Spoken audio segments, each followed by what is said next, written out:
I had to close OBS and stuff. That's important. Death. Okay, refresh one more time. Sorry, just making sure that that's working. There it is. All right. That is So good. seeing this lady walk up behind me and hearing hello, I would probably say, "Oh, good morning," and step out of their way. She watches you kind of step out of the way and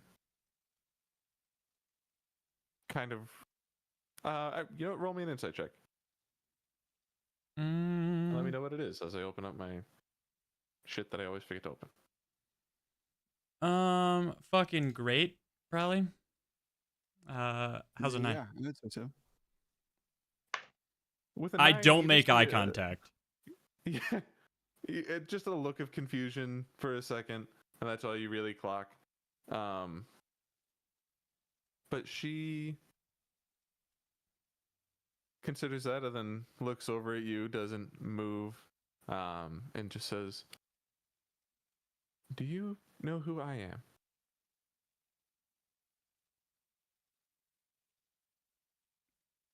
Forgive me if this is rude, but should I? No. Wouldn't expect you to. My name is Hayat. What do you call yourself? Socially awkward, the plant guy, that's kind of it sometimes. Self-esteem has been a problem, I think it's from my upbringing. I'm really working on that, though. What a weird question to ask somebody.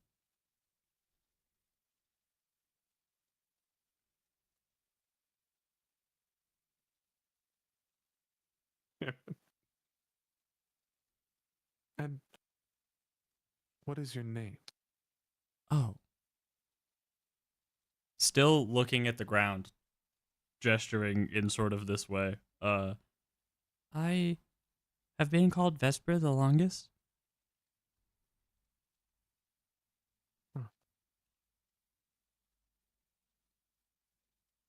She kind of looks out towards where your friends were as they're sort of walking away towards the edge of the city and back towards you. You know, I didn't see you on the day of the coup, but being as you are with those folks, I have to infer that you were there. Is that accurate?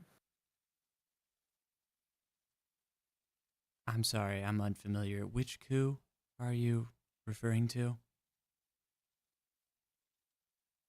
The day the so-called prophet, Luther, attacked our city.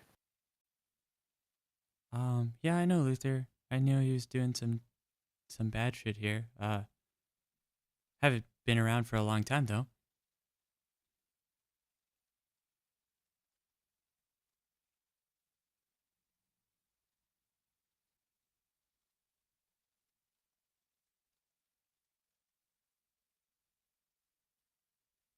Would you like to know what's happened since? I'll look up, still not eye contact, probably like torso at best, and then back to the painting. I kind of have a good idea. You guys didn't really change much. I think the matron's still important or something. That's actually who I was looking for. Do you know where I could find the mother? And then I'll make eye contact.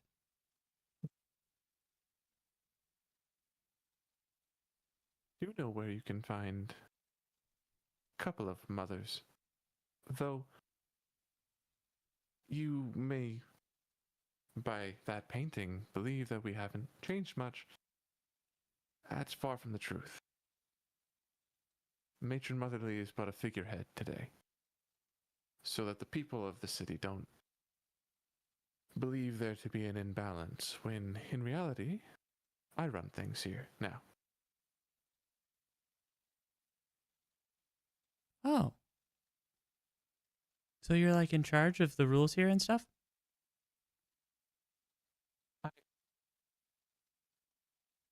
Vesper,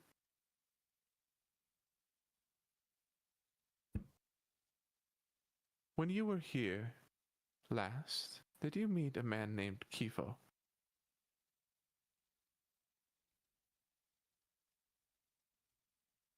It didn't, right? I mean, you were face to face with him a time or two. You didn't introduce yourself, but Did I get a name? I know I heard voices when I wasn't in presence of this person. you technically did not have anyone say his name is Kifo. I think you would Gotcha. have had enough information to infer that, You would but think. Vesper, so Right, exactly. Also, very important question. Does her speaking voice sound like what I heard in my head? it sound like, but when you heard the conversation, it does sound exactly like that. Yes. Okay, amazing. Kifo? He was a man who wore all black with golden. Actually, he wore that. And she points at the robe you are now wearing, Oh, and the here one I that you thought it got from the was Cockroach King. unique. I'm really big into secondhand, so I'm sorry. Is this important to you? What was your relationship with this person?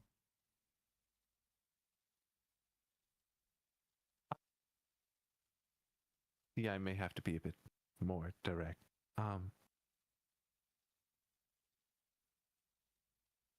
Vesper, the child that was to be sacrificed that day, his name was Seven. He was you 22 years ago. That child was the offspring of myself and Kifo. You, Vesper, are my son.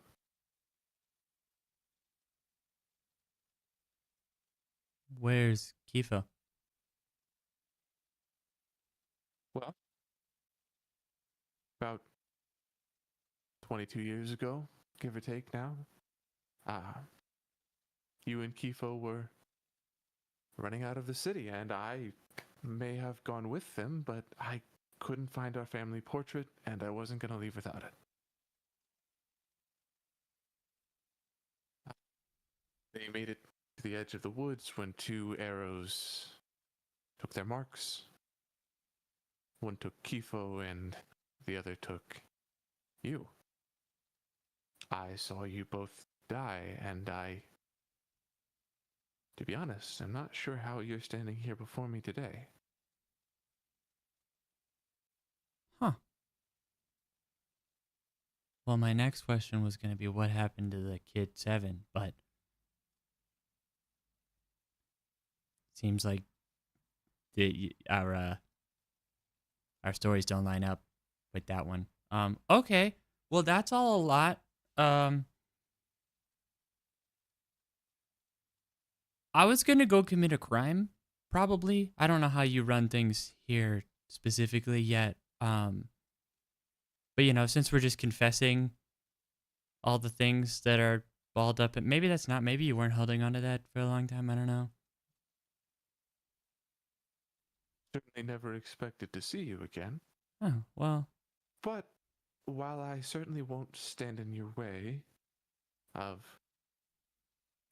Don't hurt civilians if you wouldn't mind, but other than that, I would never sacrifice a 10-year-old.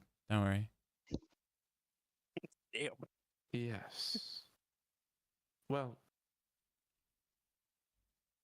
in that time, I believed wholeheartedly in my mother's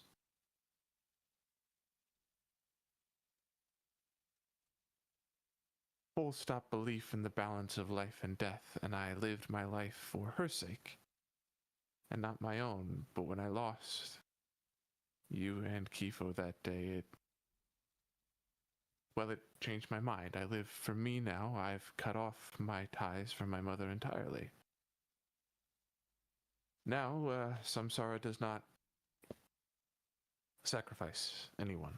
We still perform judgments, but privately and only at the end of one's natural life. to determine if they are ready for a beautiful afterlife, if they're ready for rebirth, or my favorite, not ready for death at all. Things are a bit different now. That does remind me, I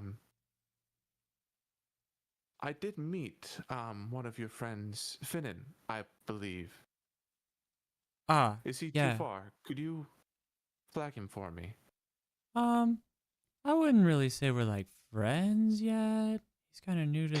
I mean, yeah, I think he's probably outside mourning the loss of our dead friend, the death of which I will carry with me as a regret for the rest of my life because of this fucked up place that you guys built. Um, sorry, what were we talking about?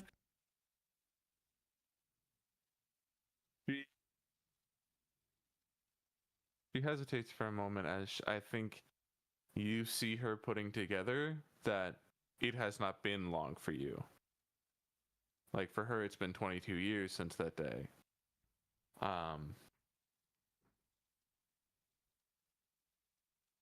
You know what? Actually, I need to look that up. That's okay. Take your time. I don't have any crimes to commit or vengeance to. Whatever. Um, Still walking through the inside of the city. I'm gonna say, for the sake of this, Finnan. Well, Vesper, you see her point in his direction, and then Finnan, you hear in your head. Hello, Andovran. I need to speak to you urgently. Would you meet me at the cathedral, please? Oh, fuck. And then she immediately turns back to you. There's more. Would you step inside with me?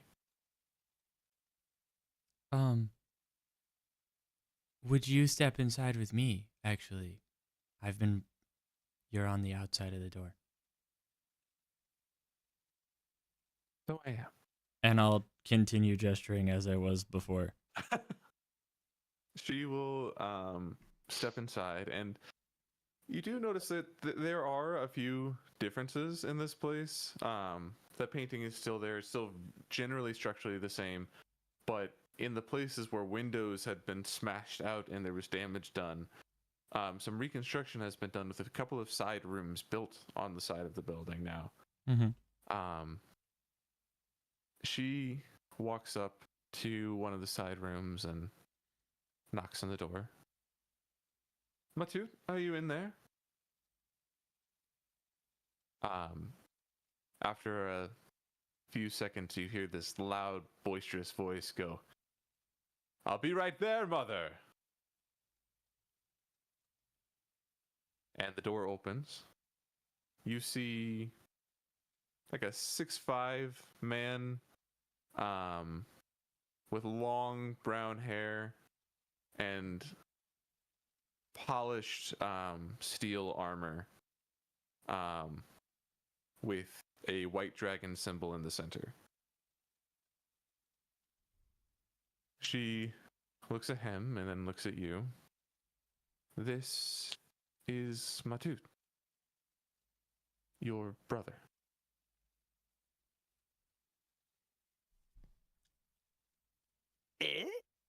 Sorry. Okay. I don't respond. This big guy goes, "Oh, I've got a brother? What's up, man?" And just like slaps you on the shoulder really hard. Is like, "Oh, we got so much catching up to do. How have you been, man? I didn't know I had a brother. This is nuts." I really don't want to ruin his enthusiasm, but under no circumstances should I let you guys assume that you have any hope in any recent time of filling the massive void that you left in my childhood. Um, I was found by something else, and I grew to fill the void, and there's no room left in it. Nice to meet Uh, you, sir. Your uh, male genetics look like they've done you much better than me. Hayat says, I certainly understand. I have You no probably means to don't, but thank you for listening. I have no means to impose in your life. I just thought you should know, have the information. Yeah, speaking of information, got a funeral to attend of a friend I'll be mourning and regretting the death of for the rest of my life. So, uh, the symbol of the mother and maybe like some things that have changed. So I decide not to burn this place down on my way out, and then I gotta go. Yeah, so what the symbol of the mother? What are you asking for Uh, there? their fucking symbolic king of this Mother Teresa.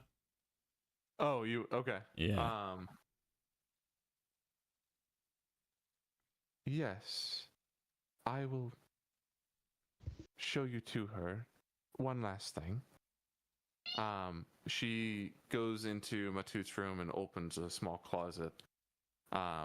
To where she pulls out a set of chainmail, a massive black bow, and Geezer's blade.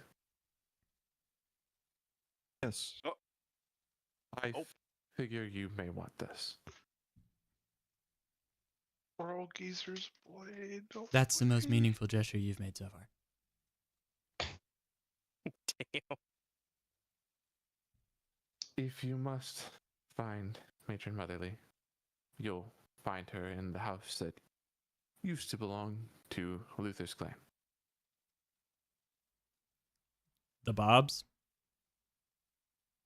They were among them, yes. Okay. You already fucking know. Okay, great. Turn around and walk. She just steps back and doesn't even say anything else. Cool. I walk out onto the streets wielding weapons. Like a handful of them now, apparently. You do see some people on the street that kind of turn and look at you warily, but no major reactions. Before you look for Matron Motherly, let's cut to Finnan real quick. Finnan, do you go to the cathedral?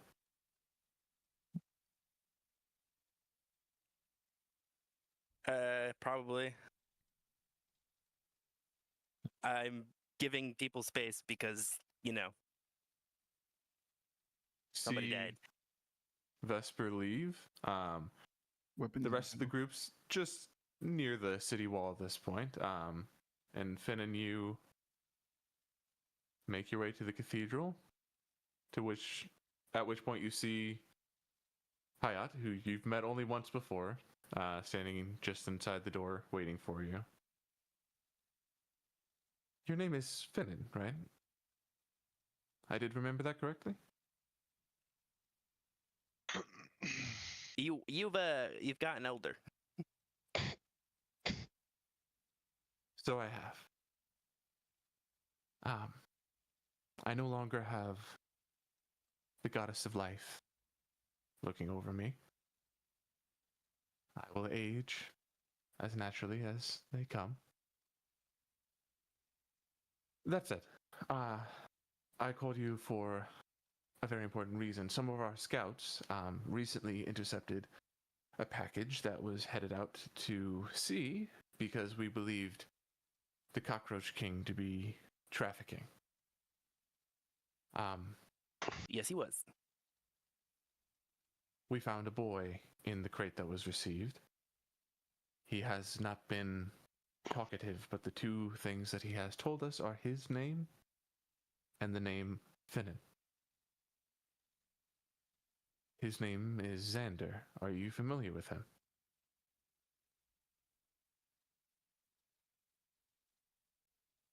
Yes. I just gotta find my note. My notes are all jumbled mess. Hold. Yeah, probably. Let me just check my Going fucking through the contacts index. list. Yeah. It's just- I can't find it. What the Anders, fuck? is that with an X or a Z? Oh, I didn't give them names. Oh, yes, I did. They're right there. Oh, sorry.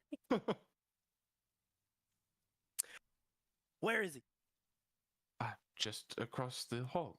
Take She me now. walks- Well, she walks just across the cathedral to the Xander. other side and knocks on the door. Xander, are you decent? Can we come in?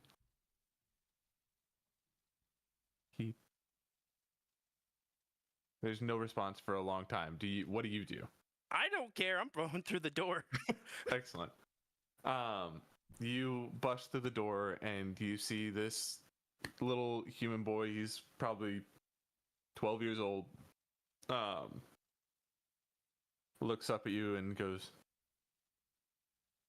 Finnan?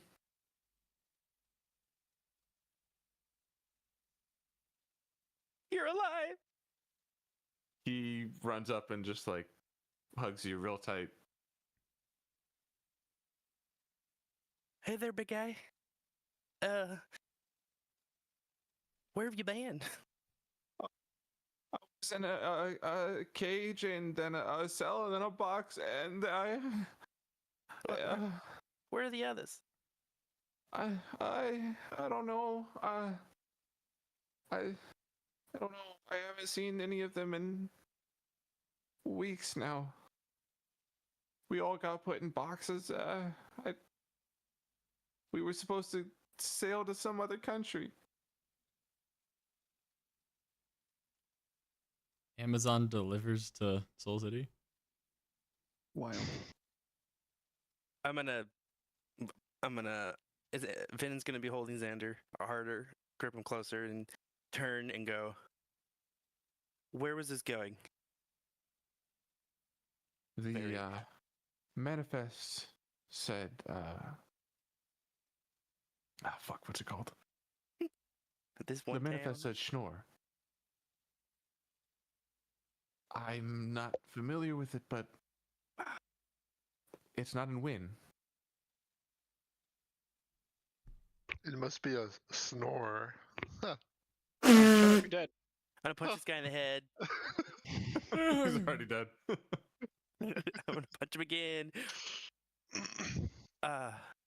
Whale? Look,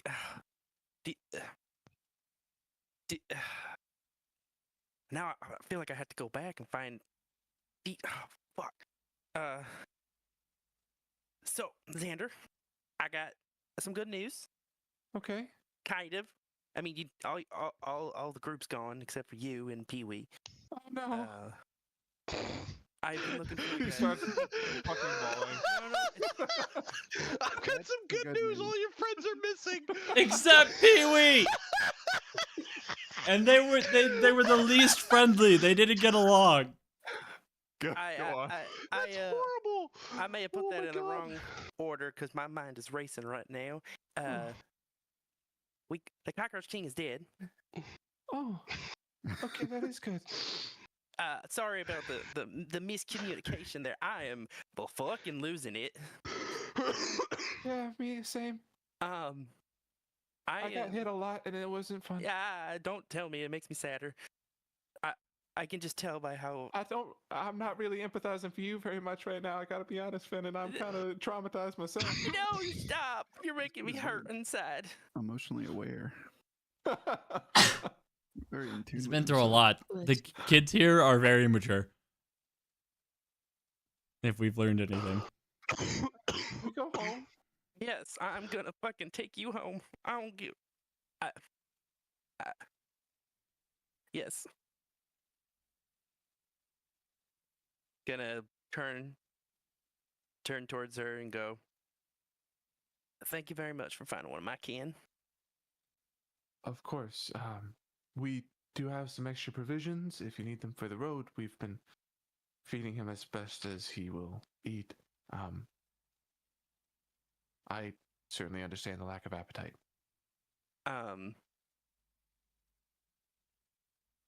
Hold on.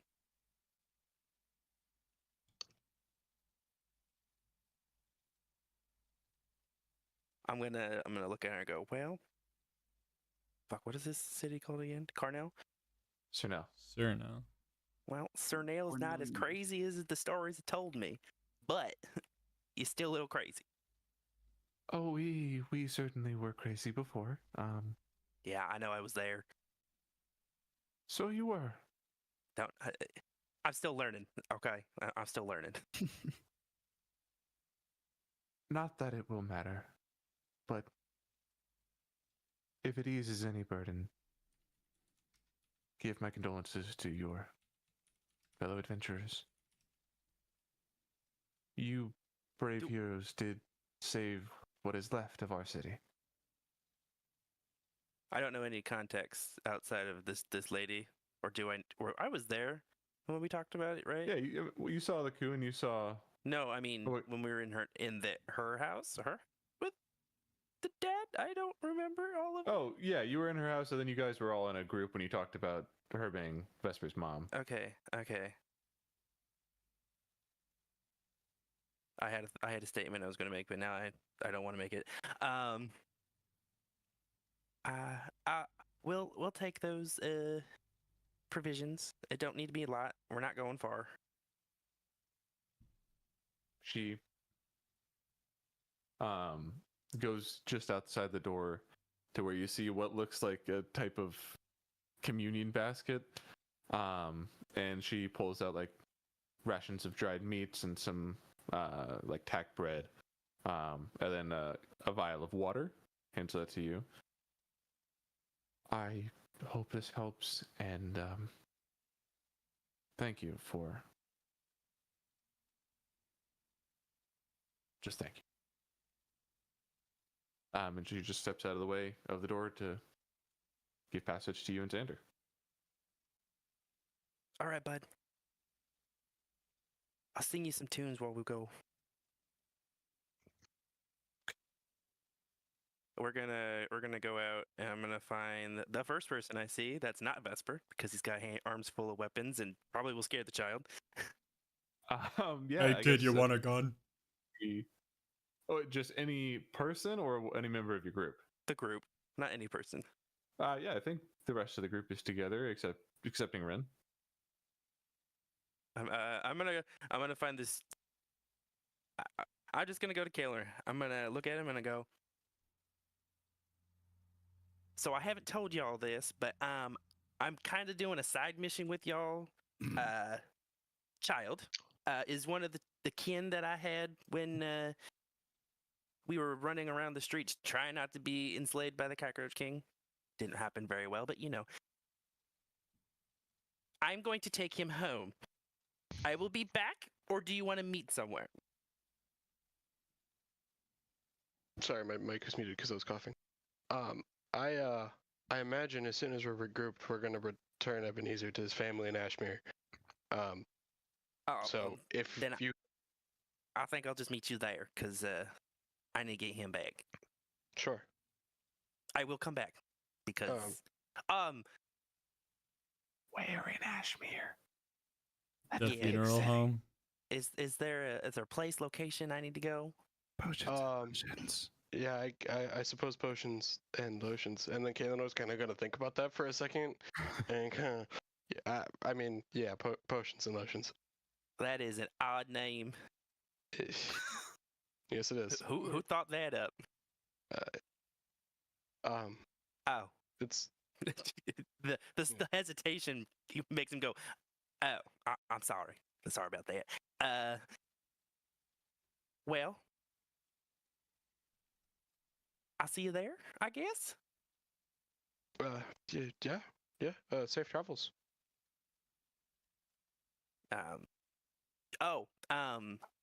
Vesper's mom said that she's very sorry about Ebenezer. That's something, I suppose. A little late for that. She acknowledged that. Oh. She said it was, yeah. Well, stay safe. I'll see you soon. You as well. Come on, Xander.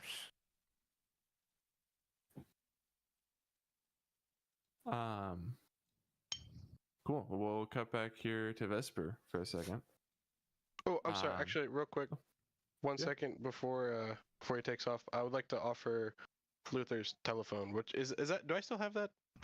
Yeah.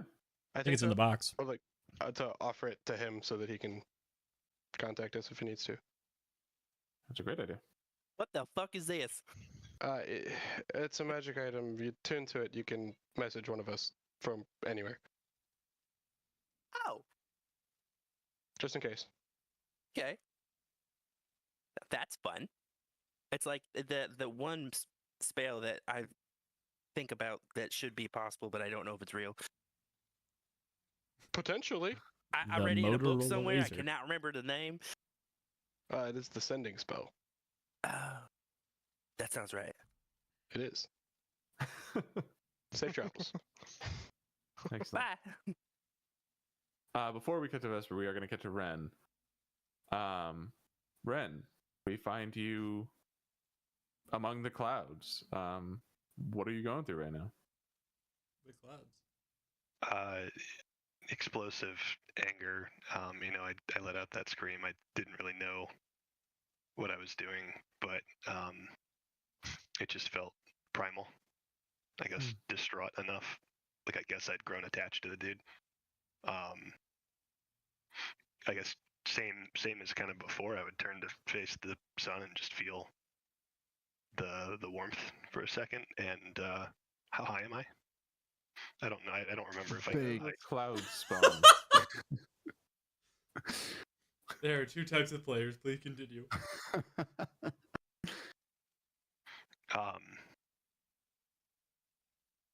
I think Ren might just close his eyes while facing the sun and turn off the jetpack for a moment to enter free fall for a second, just to feel that for a second. Just kind of that weightlessness, I guess. And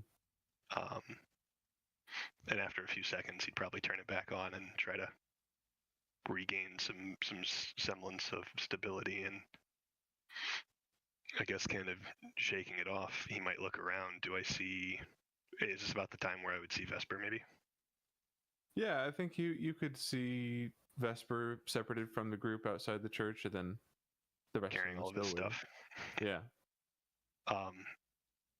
Real nonchalant, like I might just come down, kind of landing and immediately entering a walk next to Vesper, not saying a thing, just putting a single arm around his shoulder and extending the other arm to help carry, if he'll let me help carry. What am I carrying?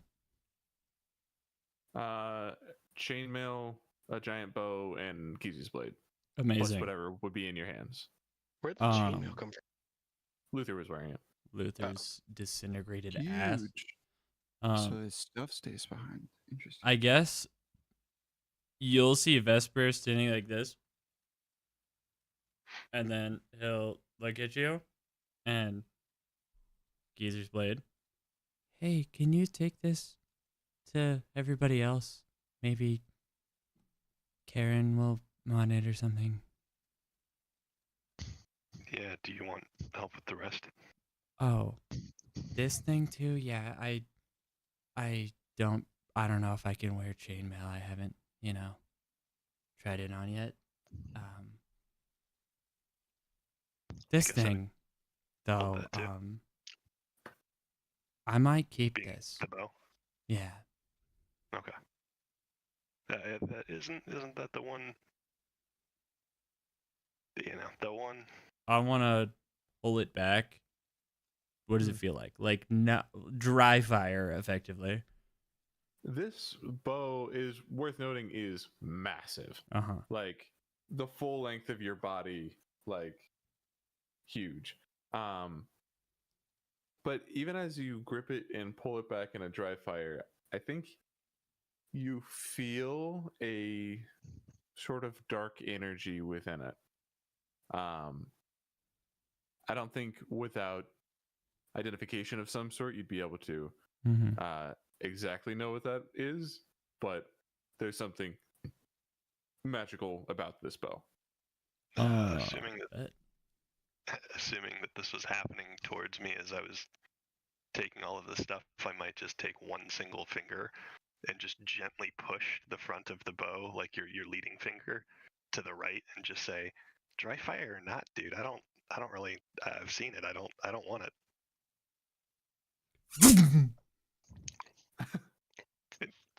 Yeah. Sorry. But, Okay. how Hey. did inside go? Oh, just like, more feelings to suppress. I honestly, if anyone in this group relates, it's probably you. Anger, backstory. Yeah, I don't think I really suppressed mine willingly. Yeah. If I'm Same. being honest. I didn't Yeah. know this place existed, to be frank with you. Is this a judgment-free safe space that we've created between our, in this relationship that we have now on our quest to whatever the hell we're doing? Ren? Even with you having said my name, I will turn my head, kind of pan around, like, I guess just double checking that it's you and me. I guess this has never been something, I guess, Foster. I was just gonna say, as you look around, you see a man that you don't know, Ren. Large, broad-shouldered man in polished silver armor, carefree, walking up to the two of you. He's still got some distance. You guys can finish a conversation, but you see he's trying to come join you. I'll look back at Vesper and just go, "Me?" Yeah. You. Yeah. Goodbye. I've suddenly felt an absence in our party. I just wanted to talk to you about how Quick, distant that guy's Kaylin getting has been. closer. Oh yeah, that guy. Can you distract him with like a chokehold for 4 to 6 minutes? Ooh, I think Evan's Wi-Fi went out. He's totally offline of Discord. Oof.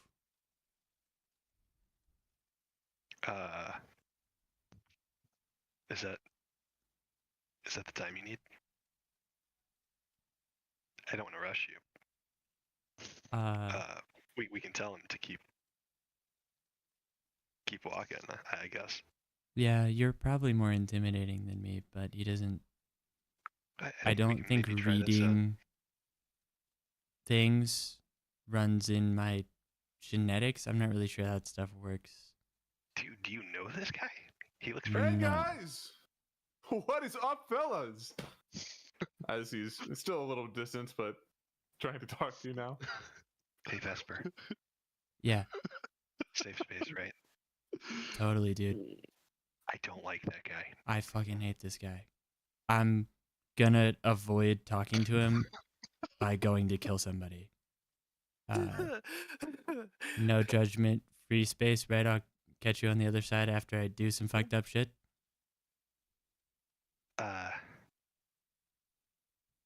I'm sure I've done no better. So, do what you need to. I'll be here when you're done. Cool. Meet you with Ebenezer. And I'm gonna. Assuming you're walking. Go ahead. I turn around and we fucking disperse like pool balls being broke from this guy. I want to jet off in a jetpack. As you both leave, you see him like He's approaching back. that spot. He's like, "Oh, okay, no, cool. I'll catch you guys next time. That's rad. You know what? Busy people, busy day. I get it. No worries. We're chill." Wow. He's just like sitting there. What a great. I'd Okay. look to rejoin the group and would probably be mostly stoic. Sounds good. Vesper, you get to the house. I disappear around the corner from dispersing from this man, and the second I step into a shadow with bow in hand, I'm gonna disguise self on myself behind a building or Cool. whatever. What do you look like? And Vesper, like 5'9" Vesper, just like super smooth, walks through like a shadow of a pole, and out on the other side is not holding a bow, like exactly 1-for-1 7, the kid. Hell yeah. And I walk out. And I'm gonna take the long scenic route, like around the whole town to this fucking house, the Bob house. Sure. Fucking maniacally laughing, skipping, throwing rocks through windows, as fucking kids do when they're fucking around. Everything I wasn't able to do as a kid here the first time, that's what I'm doing. Skipping, laughing, screaming. I'll take my ring off the chain and just start flipping it like a coin, and wherever it lands, I'll run to and flip it again, all the way there. Incredible. You see that some people, you catch the attention of some townsfolk here, but nobody at this point in time recognizes this kid. So they're like, okay, yeah, just a kid being a kid. You do eventually make it around to your destination, still as 7. How do you approach the house? If that isn't your intention, anyway. I think being fully enveloped in this sort of kid state, I would like effectively ding dong ditch the door, like knock on it and run and hide behind a bush. Yeah. Give me a stealth check. What?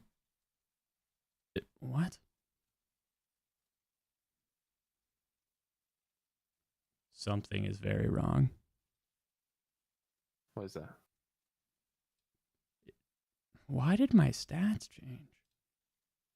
My stealth is not what it fucking should be right now. I'll just roll a d20. I assume this isn't... Is this sound-based? Like for somebody trying to hear you? I get advantage Or if the it's other way. sound-based. Part of it would be, so yeah, sure. Sure. 24. Excellent. A few seconds pass as you hide behind the bush, before the handle slowly turns, and you see Matron Motherly step out in a similar half and half dress as she wore before. She looks around for a second, doesn't see anybody. What do you do? She dressed the same? Vaguely, a different dress, but black and white dress. Can I beat her back inside? If you wanted to go invisible or something, you could probably sneak behind her. But she just kind of opens the door. She doesn't really like leave the area. Okay. Well, I can't go invisible. I'm just gonna like be laughing from the bush and then stand up and walk inside. Roll me inside.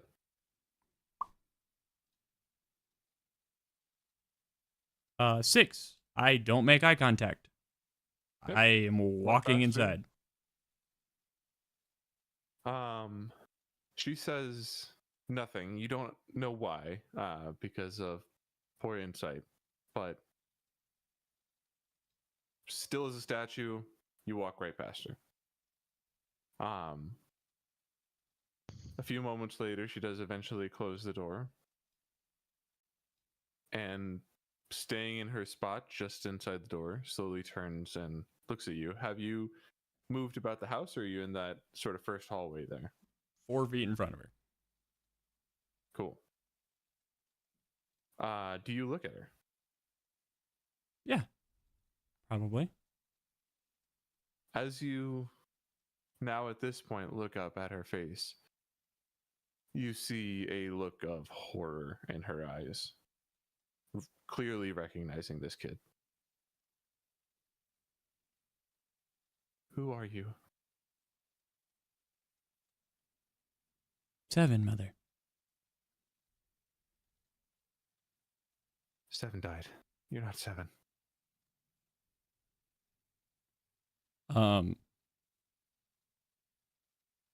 How does this mechanically work?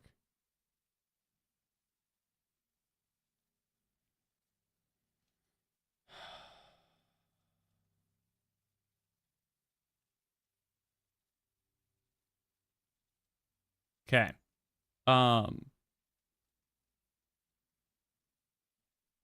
Does that still look different if I'm disguised?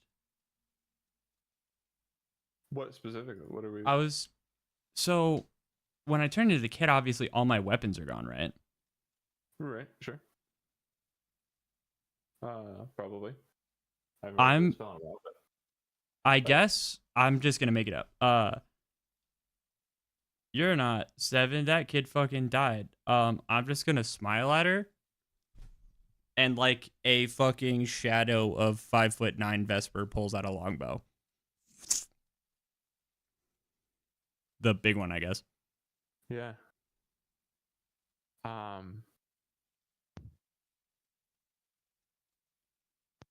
You.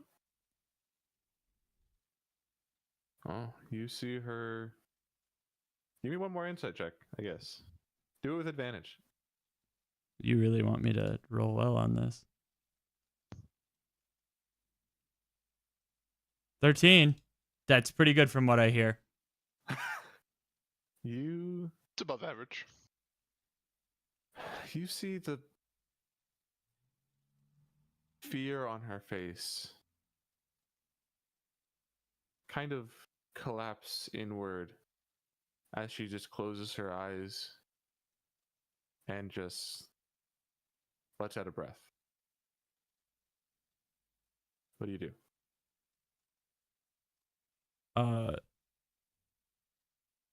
In the kid's voice, out loud, I'm gonna say, to the dragons. I'll close my eyes. This one's mine. How does it look as she dies? The arrow goes through her fucking neck. Hmm. Clean through. Piercing her neck into the wall, you see her trying to breathe as blood comes from her throat. I'll Struggling as she because is dying. attacking ends the spell, I think. The kid will fucking anamorph into filling up the shadow. And on the arrow that's sticking her to the fucking wall, I'll take the painting and through the back of the arrow, push right through Vesper's face, Seven's face, and pin the picture to her. A few moments later, you see her flailing stop. Purely mechanical question: is she wearing pants? Nuns might not wear pants. I don't check because that's rude. No, she's not. Okay, cool. Leggings or maybe, but Yeah, I assumed as much. A gentleman. We could have blown her pants. Yeah, and I would have. Damn. She's stuck to the door.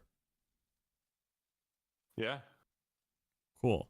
I'll open the door and close it politely. Coat hanger intact. Politely. Politely. It's a little heavy, but you do so. Everything's a think- little heavy for me. Could you roll me just a flat d20? Your look good for you would be above an 11. Huh. You, as you exit, see 3 different civilians in the area see this body on the door. They don't immediately react, but you see again looks of horror on their eyes. Do you interact with them at all?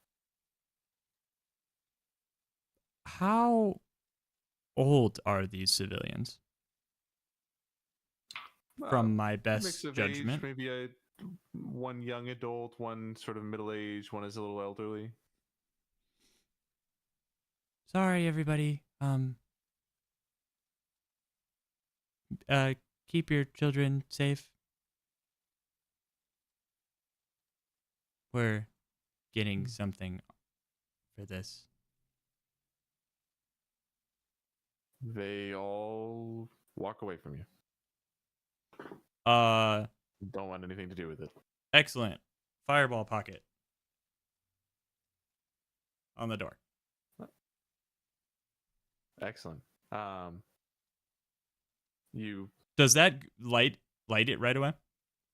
So what I have imagined this thing to be is a little pocket that nanites generate a little bomb that you toss. Ah, okay. That explodes as a fireball effect. Mhm. But you could just like stick that to the door and prime it if you want. Yeah. Yeah. Stick that there. Couple steps back, and then as the whole thing goes up in flames, you see the door bust open. It falls down with her facing up in the hallway as the fire quickly consumes the hallway and starts to spread throughout the house. You see this crucified woman burning at the stake. And with the door open, a symbol for the town to see. What do you do from there? I turn back into the kid and continue skipping. Excellent. Where are you headed? Have fun, Um, good luck.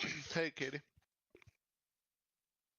probably just gonna get a vibe of the town in reaction to that. Maybe back toward the cathedral, maybe toward the direction my friends exited. In no particular hurry.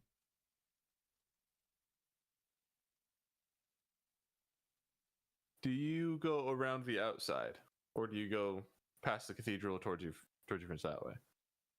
Are you asking that in the sense that one seems safer or more thought out? Because no. No, just if you go through the middle, you will see Hayat and Matut and some other more people like that. Totally fine. Cool. As you do so, you do pass the cathedral. You see those two NPCs. Matut looks kind of bummed, but you don't know how to read him. But Hayat has a stone cold expression, like just unfeeling about it. How was close do I get prepared to for it her? happen. How close do you want to get? 30 feet. Okay. I'll grow an orchid with druidcraft in her hand. And as I leave its range, it's gonna burn up.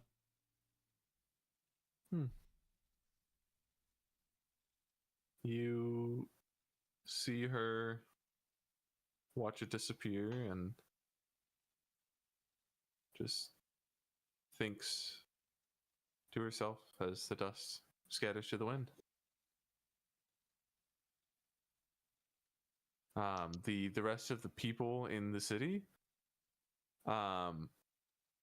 most of them don't seem to know exactly what's going on yet, just that a house is on fire. Mm-hmm. So some people are reacting to that, but you don't get any major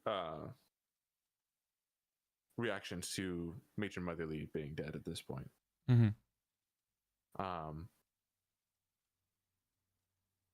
From there, do you want to do anything else before rejoining your friends? I want to approach my friends stylistically. Sure. How do you do so? Y'all are grouped up, and with smoke in the background, 7 tiny baby Vesper walks up with a fat doobie.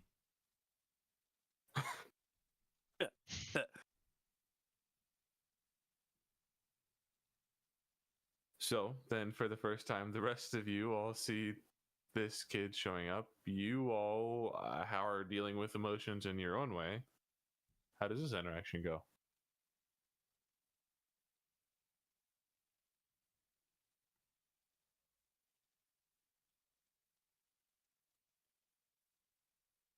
Do you feel better? I'll put out the flame gently and open up a jacket that the kid is not wearing and tuck it in and then no.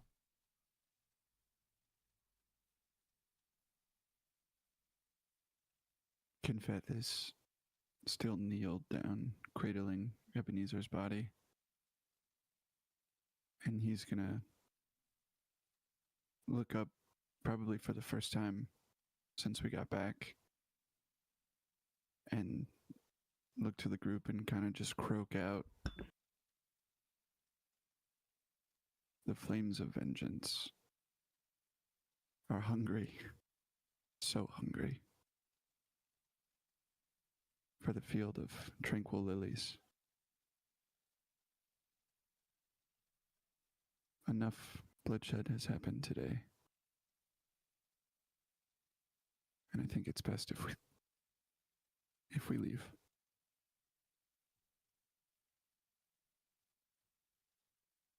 Thank you, Vesper.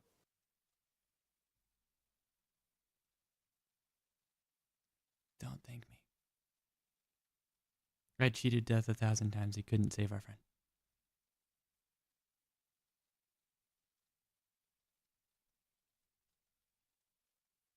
Confeth will stand up and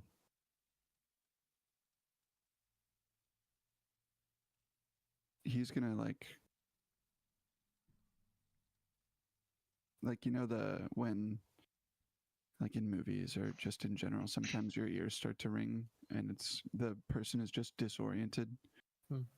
You guys can see that with Confeth's body language, and he's just gonna start generally walking towards the exit of the city, not at a fast pace, just marching along like it's his duty, not necessarily because he wants to.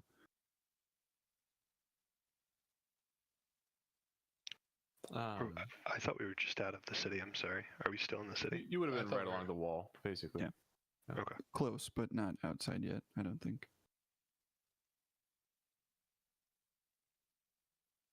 Cool. I'm going to cut my hand open and palm the wall until it drips beneath and leave a blood handprint. Jesus.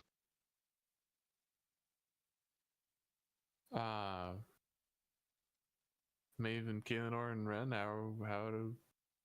what do you all do?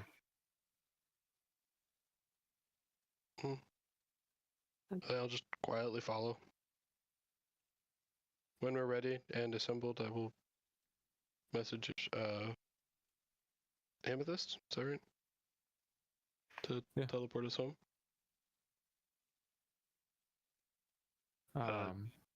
Have we talked about that at all as a group? I suppose we haven't. But I will say out loud, when we're ready, I can message Amethyst if we would like to go back to Ashmere. Go back to Ashmere. I think Ebenezer's family deserves to bury him.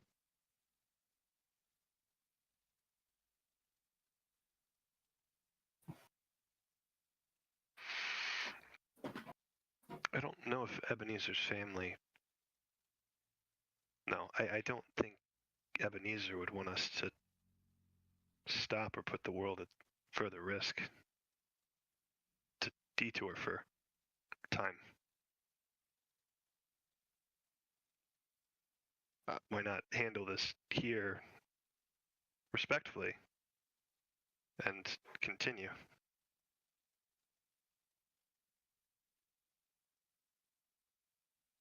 I mean, where are we going to go after here anyway? And, I mean, not to repeat myself, but he should be with his family. We've known him, what, a few weeks, a month? Sure, we care about him, we'll mourn his loss, but he should rest near the people who cared about him the most.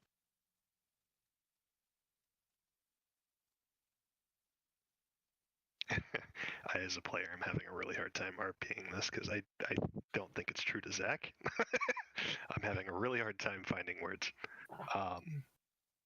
I could encourage you to be an asshole in this I was situation. gonna say, be a dick. Vesper pulls out the fire pocket.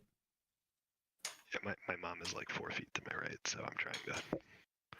Oh. Hello, tell her I said hello. No, she's got earbuds in. Oh, okay.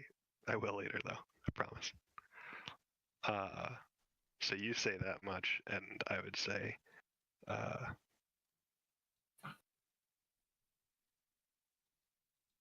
I think Ebenezer knew what he was signing up for when he joined. Soldiers fall in battle. That's what happens. And their bodies are returned to their families Sometimes. Ren, when possible. this entire time we've been on this fucked up mission that these queens sent us on, Ebenezer has just wanted to go home. He's been asking the whole time to go to Ashmere. He needs to be with his family. This is not with respect, I don't know if you know what he would want. We went back to Ashmere multiple times. If he wanted to stay in Ashmere, he could have. He wasn't just doing this for himself. He was doing this for everybody. Right? Right. And doing this, taking him back, is for him. Yeah, Continuing it's about time. is for everybody. You're not incorrect about that. However, I still believe it's the right thing to do.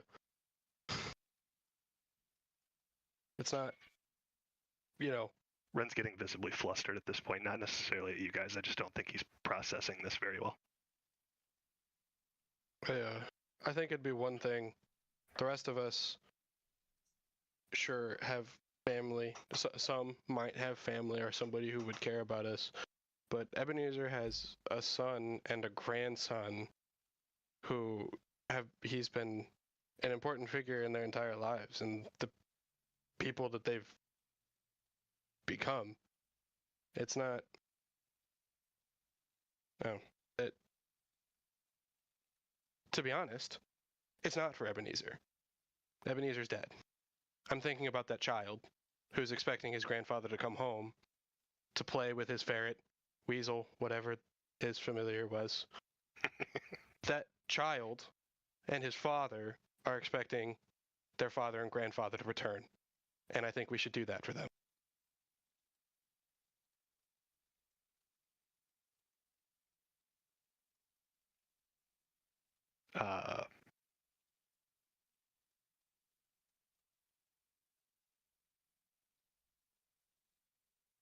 Ren might walk 5 feet away or something, kind of turn his back to the group, and just kind of under his breath say, he could have just stayed home, stayed alive. I guess I'm just frustrated. I think you're frustrated for the wrong reasons, friend.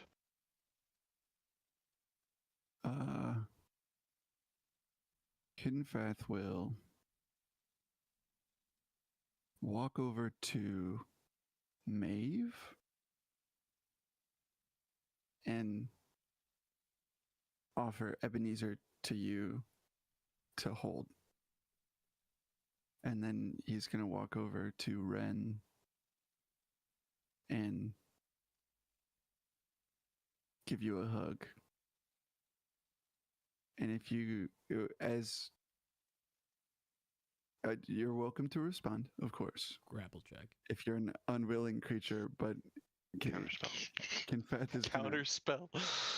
wrap his arms around you, and wearing the solar-powered turbine gloves, you'll hear them start to whir up. Although there's no physical, extra pressure, more than just a solid hug, you'll hear them begin to whir, almost as if to say, I know you don't want this, but it's what you need right now, without actually saying it. If you have a response, my step is over. Only partially joking. Crying is a free action, and that is probably my response. It's probably bawling.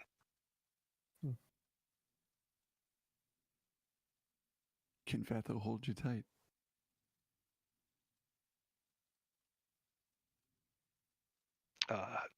Getting out of the hug, Ren will kind of wipe his face, and he'll spin around, look at Maeve, or her hand's now full, and just say, holding Eb's blade,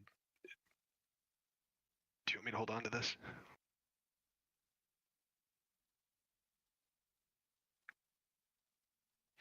Kaelinor.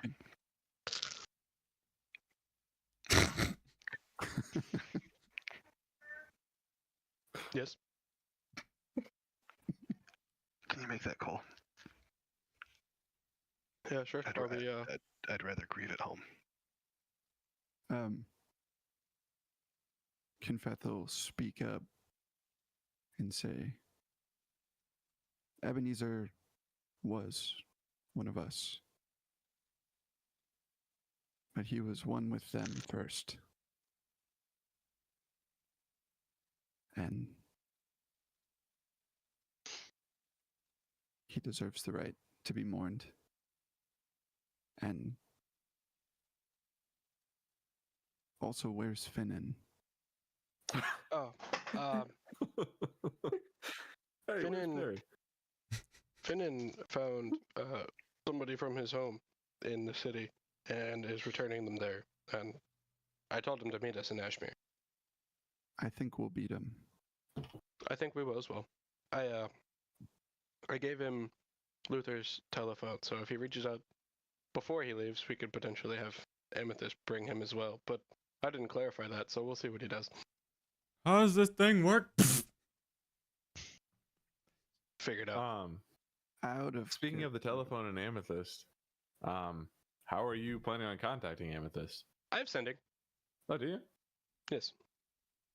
I messaged the dean just before we came here. This is the same rest. Just before I came down. I have message and sending.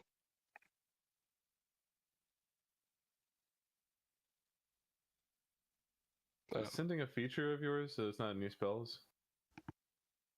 Should be. No, yeah, level 3 sending. Am I just fucking blind? Probably. Level I 3. can't. I'm looking at it right now. I just clicked on it. Yeah, there it is. Yep. Okay, cool. Otherwise, that's a long walk home. Out of character, I would like for Finnan to be there for the eulogy. Because I got words to say to everybody. Out of character. No. There was potentially something set up specifically so he would not be there. God damn it. That's fine then. So be it. He didn't really know him, you know. That's fair. He just met the guy. He met him 2 days ago. Yeah. All right. Well, Okay. I retract my statement. Fuck Finnan. Let's go grieve at home. It sounds like going through a lot anyway. If we're all ready, I'll group up and I will message Amethyst that we're ready for a ride home. Yeah, moments later, you feel energy within the group, and in the blink of an eye, you are standing in the bastion beneath Eb's home. I'll take Ebenezer back, by the way, from Maeve. Are we missing HP, by the way? I'm missing I a don't lot. think you rested if you were Group check. losing any. Yeah. I'm Probably fine. rested. You're missing HP, Kaelinor? Yes, I'm less than half. Okay, cool. When we I'm spawn out bloodied. of the teleporter, it's going to be into a warlock well. And I'll use that thing to heal us up and be symbolic on our return a little bit. Instinctually, I will draw my weapon and unload in the Well of Radiance. DPS face Karen. Anyway, sorry. Is anybody else missing anything before I give all of that to Evan? I mean, technically Yes. I'm missing 16 not health, missing but I enough. don't need it. Somebody's missing all of it. All right. Beedoo. Is it missing if Um, it no longer exists? Good question. Ivy, do you need I've 10? never- Could you use 10 HP? Okay, you both I get 10. could. 10. Thanks. Enough of that crying stuff. Maeve was We're here for missing the like memes. 50, so that's just Maeve not wanting to speak up. Maeve Wait, could have we're also been a together? bear. I was a. Got mollywopped And a he's couple times. That thing. I don't. As you all land here, Amethyst immediately clocks the body. She Ren's doesn't say anything at first. Ren's gonna set the chainmail and Eb's sword down on one of the central tables, and just walk away. We're underground. Yeah. Okay. Are you like leaving? Or are you going to your bedroom? Like, where are you walking away to? The sacristy. In that direction. After a silent moment, Amethyst says,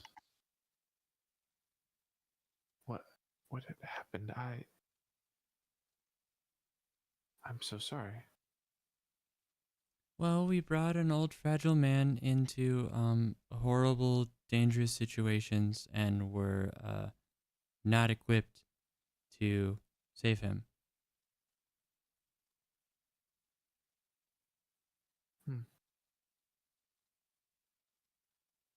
Luther happened. Confeth will nod. Vesper. Luther has happened before, and we were able to save him.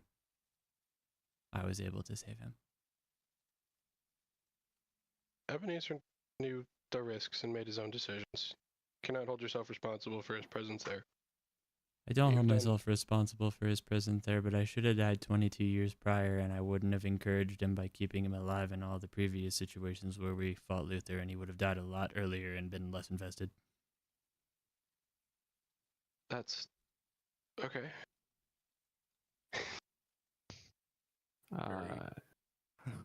Amethyst says, I see Luther is not with you, so I can infer vengeance.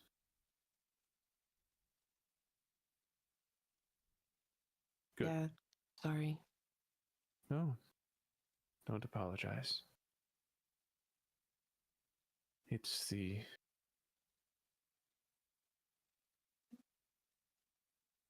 personal fuels that keep the fires going. If we are not burning for the fight, then we will surely lose. I'm glad you did it. Should I notify his family, or would you all like to?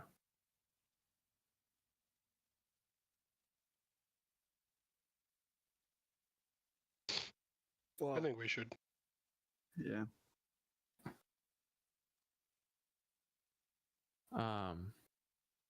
You see her say, very well. Then you see her sort of casting a small spell near her temple. Of little significance in the moment, but you can just see she is casting some sort of communication magic.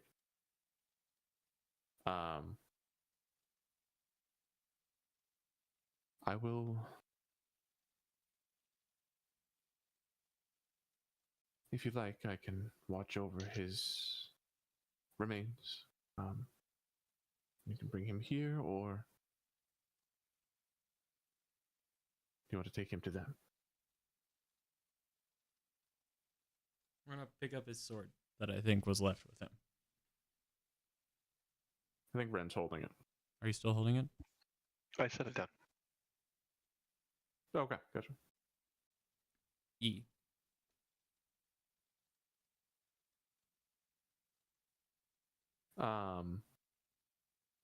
Yeah, you pick it up. Yeah, and I killed the rest of his family. No. You guys want to go upstairs? Can Ren walk back in real quick with an item from the sacristy? Sure. Hey guys, check out what happened while we were gone, dude.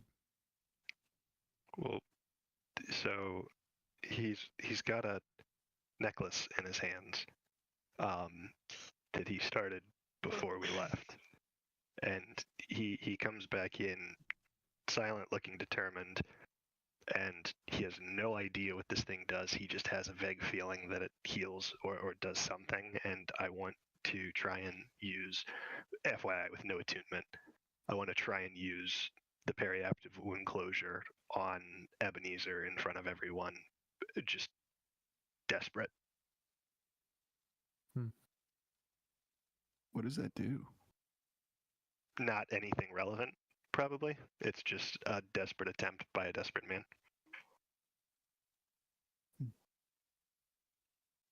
You will certainly see the intent, but yeah, nothing happens.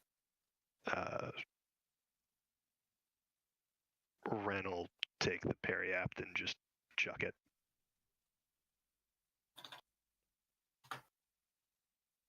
Visibly pissed. If that wasn't obvious.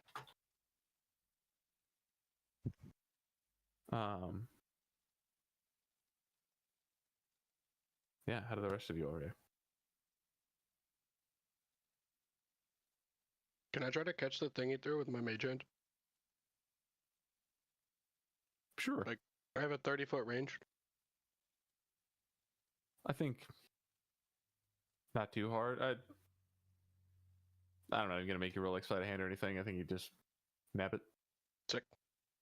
I'll just have it quietly brought back over to me and then dismiss the mage hand and hold on to it for now. Whoop. Who does this say? Pagu. Parker? Which Finn is reminds not me, here. I abandoned because my son decided his YouTube was moving too slow and restarted the internet. Ah, Teach him young, baby. Respect for the problem solving. I fucked my dad's internet so many times for the same reason. I can imagine.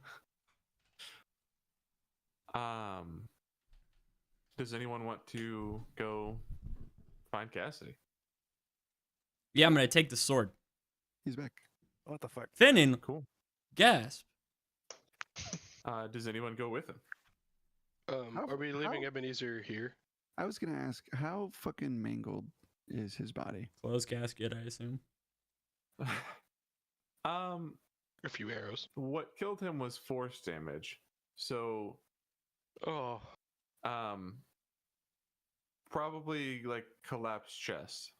Jesus. But if you put clothes on him, he could like okay. I think I spared the dying at some point, which is supposed to stop decay. Is that right? No, that's 0 becomes stable. Something does. Gentle repose. Gentle repose does. I don't know if I have that.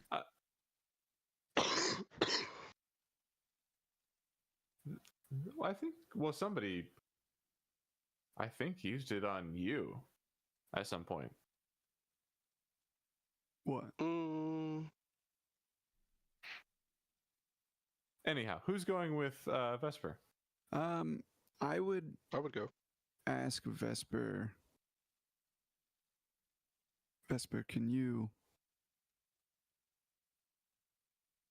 make him not look so bad?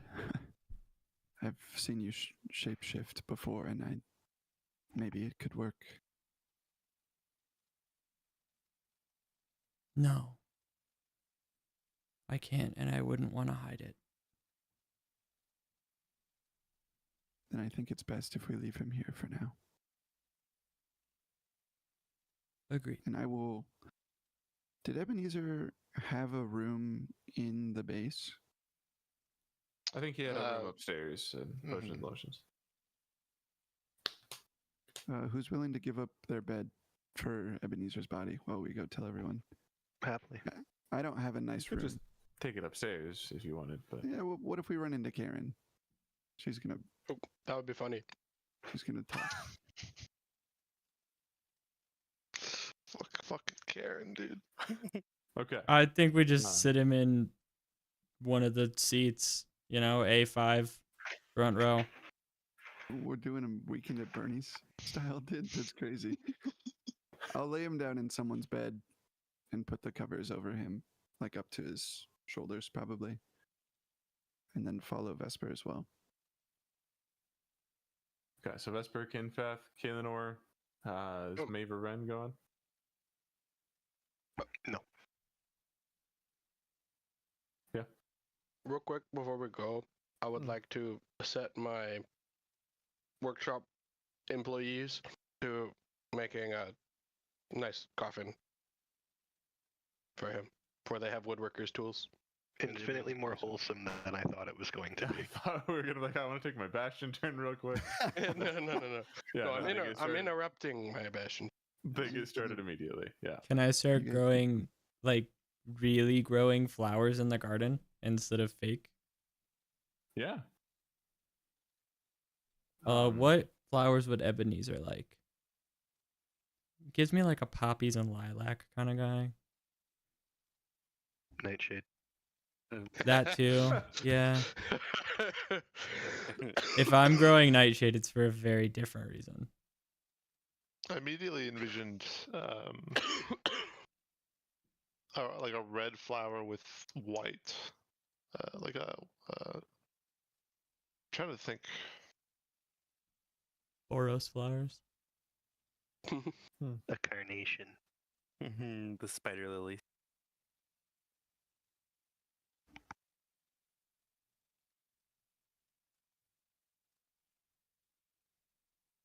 I'll grow those. Yeah, because we're so pressed for time, you just let us know afterwards. All right. And then I march with the sword upstairs. The Thin Falcon is only a few blocks from here. You've all been there before. Kieran is not in today. In fact, by the time you get home, it's probably evening. So she's probably just gone for the day. So you don't see her on the way past. But when you do make it to the Thin Falcon, who goes in first? Black and red lilies. That's what I immediately thought The of. ones from Animal Crossing. I'm gonna go in Yes. if nobody's gonna stop me. What does your expression look like as you enter? Normal. Nothing hard to read. Yeah, Vesper goes in first. Who follows? Everybody else follows just immediately after. So just Kaelinor or Kinpath? You're muted, Thea. Yeah, I'm muted. Yes. Okay. You three get in there and you see Cassidy sort of stand up from behind the desk. Welcome to the hey, you guys. Just hoping for customers. What's going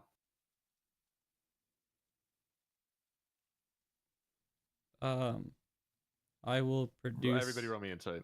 Yep. Yep. Okay. That's a long enough silence that's telling. It was. Yep. Yay. I'm fucking crushing these today. Nat 20. Nat 20? Kinfath, you see the wheels turning before you even say anything. You see him starting to process that. You should really sit down, friend.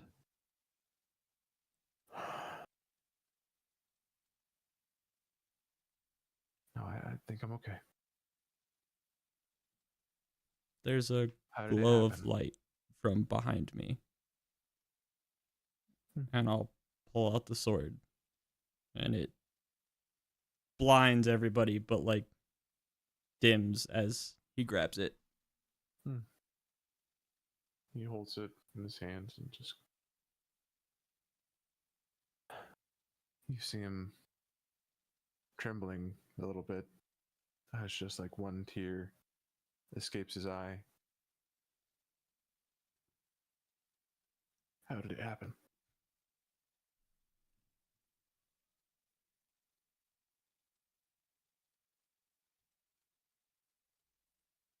Vengefully and violent.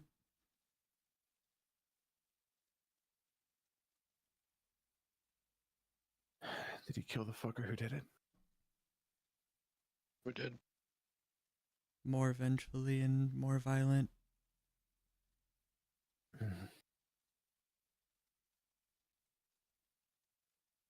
We'll do it He again. does silently take Kinfath's advice and pulls a chair and just slowly settles into it. And you see on his face, especially Kinfath, great at insight, really struggling to hold it together.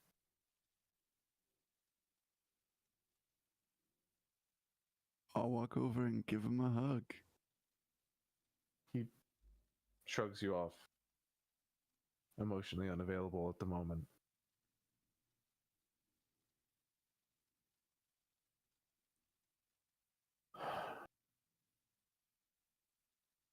There are a lot of people who will need to know.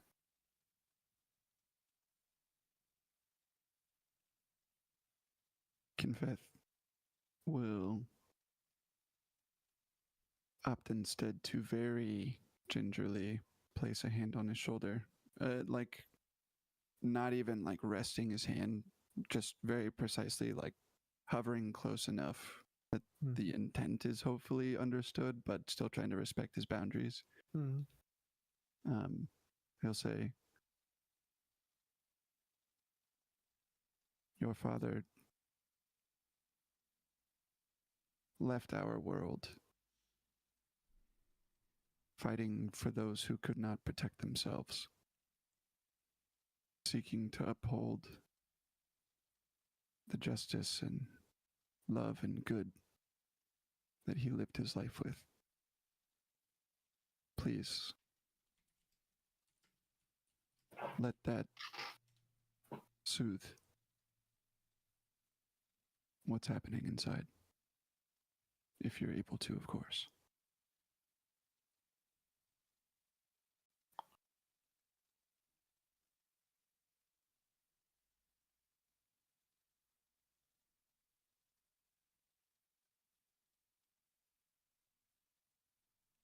You see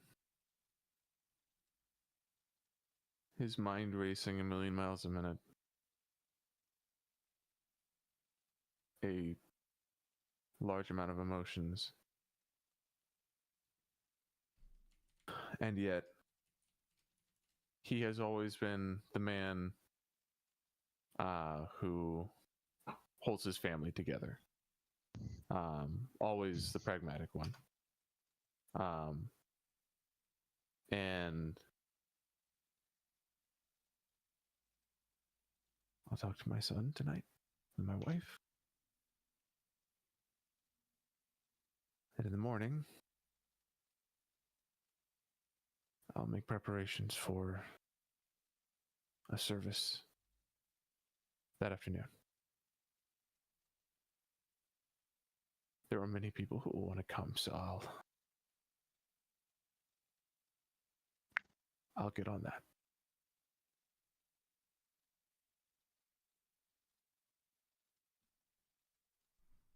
He stands up silently,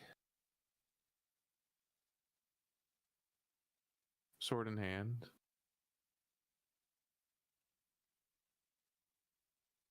Just sort of looks at it for a moment longer before looking up at the three of you. Is there anything else?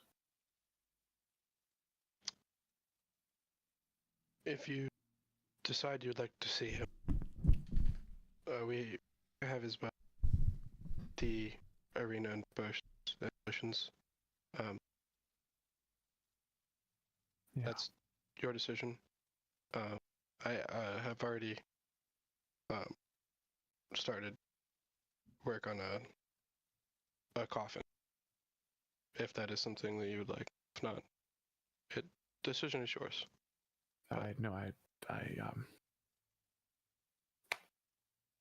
That's Very thoughtful. Thank you.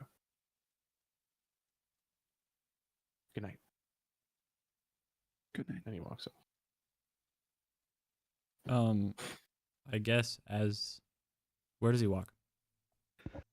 We're in kind his of in a house. room behind the counter. Yeah. Or store or he's in whatever. his inn. Yeah.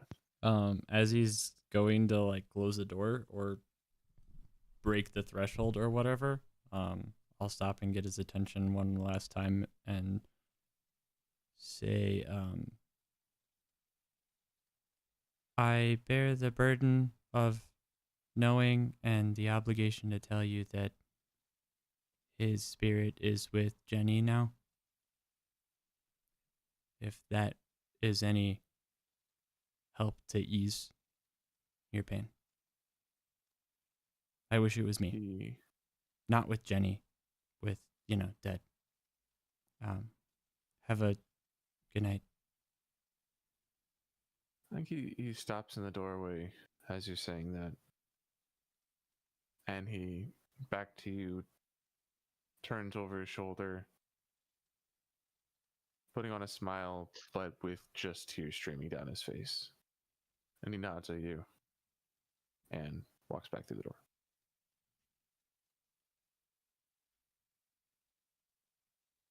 So you guys hungry?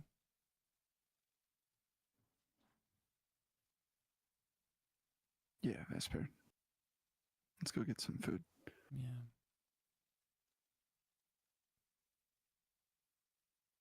Do you think we still have a tab at Tony's Tacos? I think we get unlimited food, Well, right? I think we had to have the season pass, and it's in the name You of... sold him unlimited food Right, for a very yeah. finite amount of money.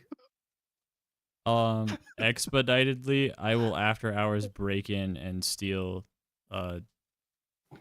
dinner for everyone. Sure, yeah. Tony Tacos Pizza is they're open late. I still break in. Closes at like 6, but yeah, they're open late. We'll get the food.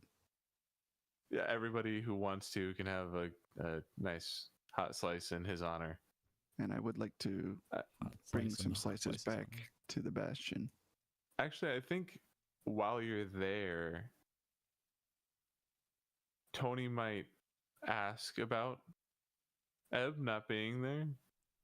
And if given any semblance of the story, or even just that something happened, he would cater the service tomorrow for free. Yeah. He was one of my best customers, and I'm gonna miss that guy.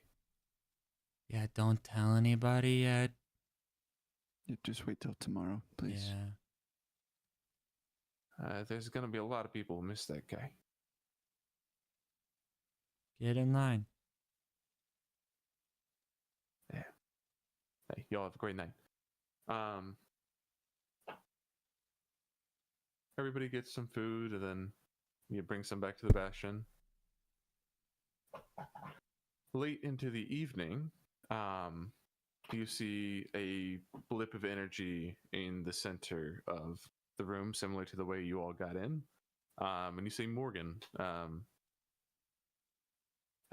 enter. Morgan, do you look like Morgan as you arrive? No.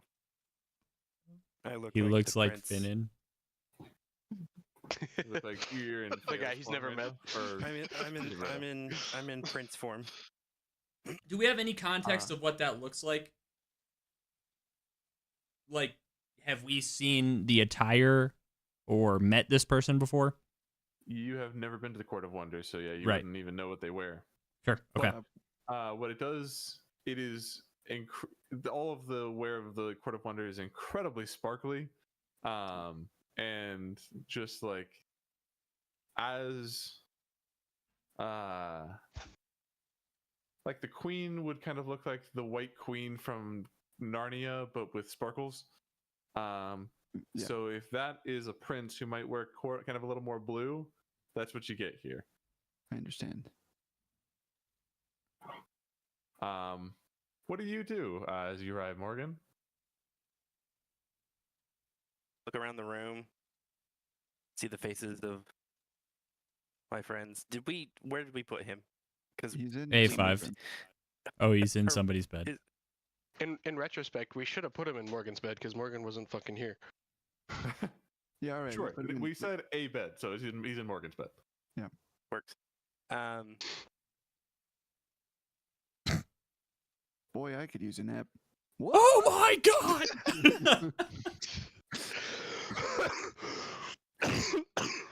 God damn it. Sorry. Okay, slay unexpected guest with a sparkly entrance. Who goes there? I'm still there. I can't change my clothes, but I can change my face. So I changed my face. To what?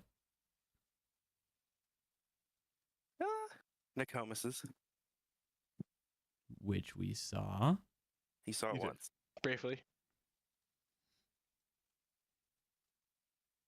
I'm accepting myself. If that doesn't give you any Aw. kind of hint. I take a moment to really appreciate that and let you know visually that I approve of this growth. That's not out loud. That's just out of character. Yes. Okay, then Vesper looks at you like this. And you don't know why.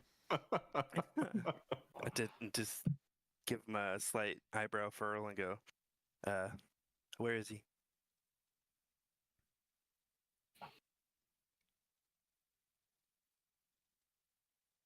In your space. Okay. Just gonna go over there. How does Morgan react to this? Morgan's How does gonna Nokomis react to this?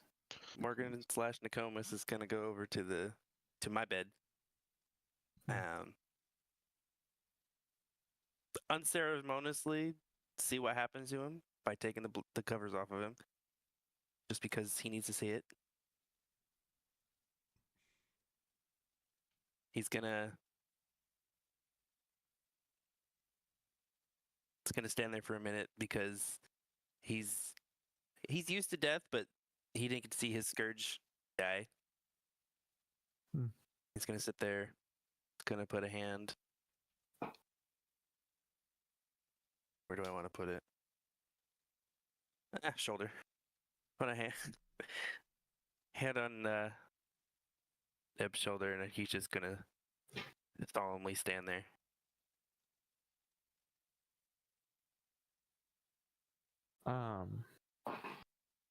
While twinkling, mind you. With respects given.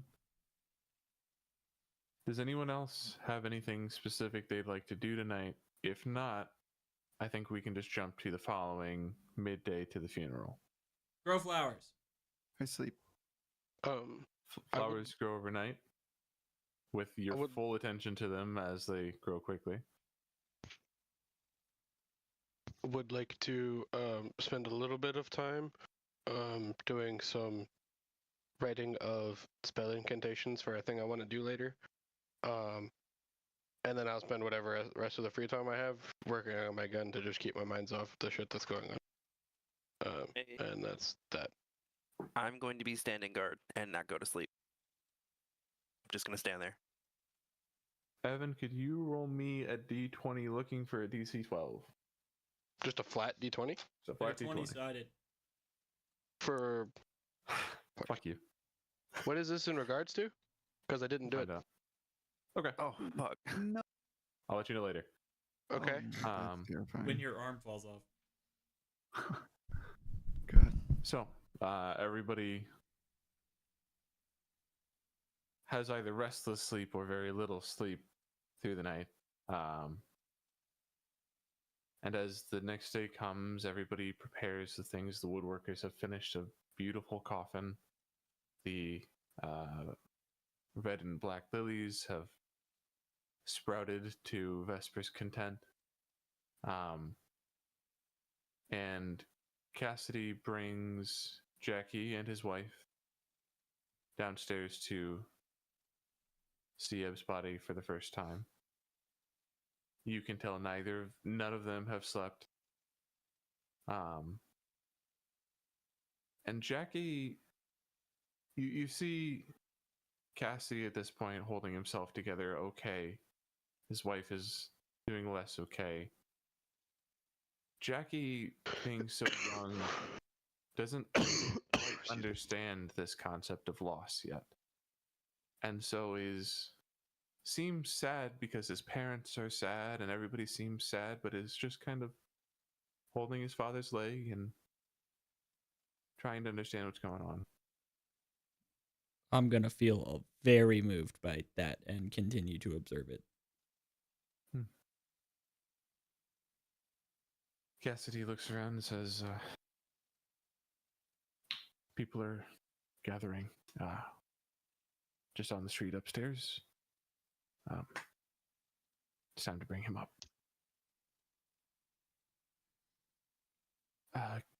Kinfeth, would you mind? I will carry him.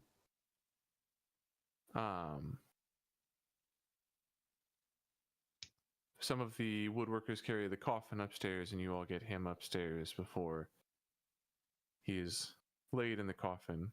Do any of you want to be pallbearers?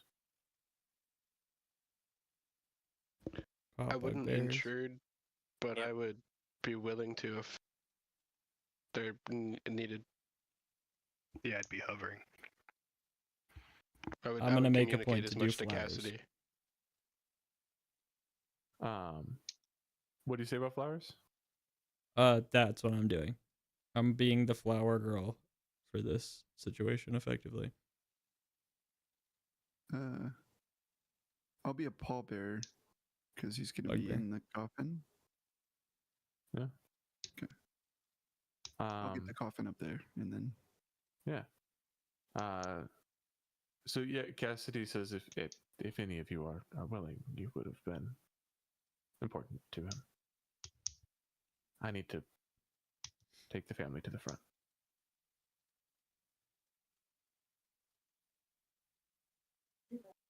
And between a lot of you who whole bunch of -1 strength scores. I got a 19. He's not a very heavy man. +1. But the casket is pure fucking mahogany. You're able to lift it between the 4 of you, or 3 of you, however many it was. And you bring it outside where you see probably 100 to 120 people gathered out here for Ebenezer. You see in attendance Obi-Dobi, Georgiak, Flugan, then you see even Karen has made an appearance here. Jessex and Delilah are present. You even see a young, forgot to get his name, but the bouncer you met in Ashmere 20 years in the future who told him he was dead. Yes. Is here. And then just a ton of other folks that you guys haven't met yet.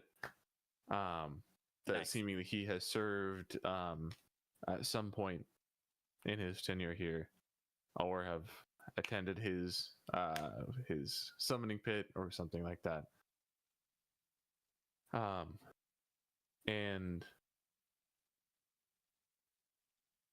Cassidy moves to the front. As you see, there's no priest of any kind. He's just prepared to run this.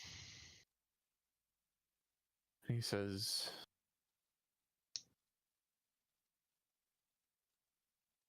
"Before I speak, would anyone else like to say a few words?"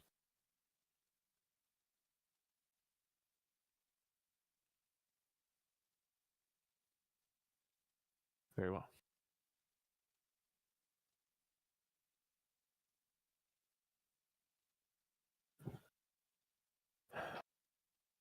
My dearest friends, family, and fellow citizens of Ashmere, we gather here today with heavy hearts, but also with spirits lifted by the memory of a truly extraordinary man, Ebenezer T.S. Geezer.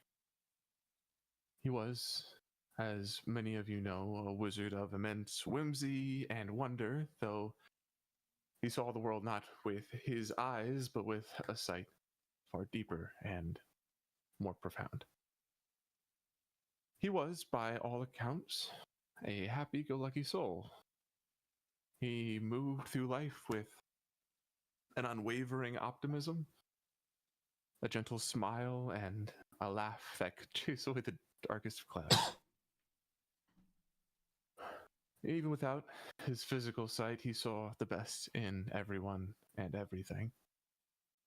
He taught me that true vision comes not from what your eyes perceive, but from the clarity of your spirit. To our city, he was more than just a wizard. He was a beacon. He was a wise elder who offered counsel, a steadfast friend to all, and the warm presence that brought us all together. His door was always open, his advice always sought, and his magic, though often whimsical, always served the greater good of our community. But beyond his public life, he was simply Dad. To my late mother, Jenny, it was the love for life, a devotion that burned brightly for all to see.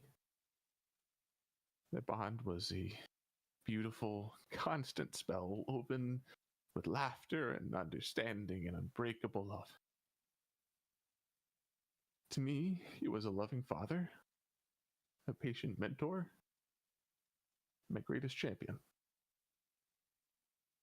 And to my son, his grandson, he was the most wonderful, magical grandfather a boy could ever wish for. Filling his world with joy, he was Jackie's hero.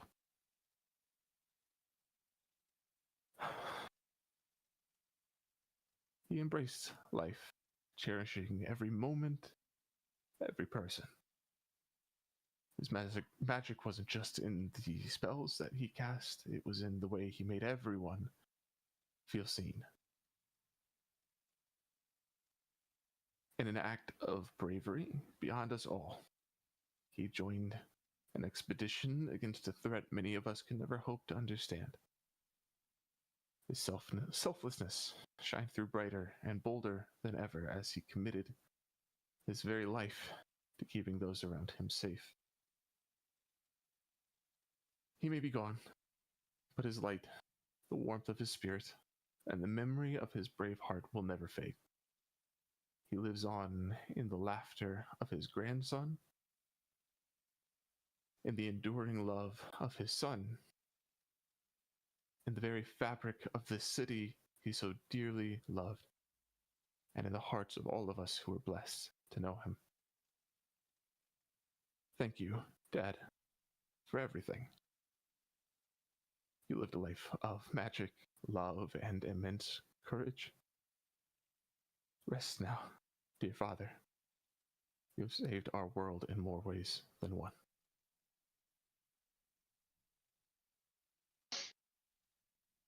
Cassidy moves to the side and allows anyone else who'd like to say anything to do so.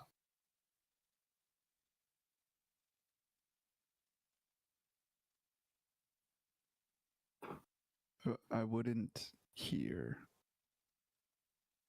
in front of all these people. I can. I'm great at Please public do. speaking.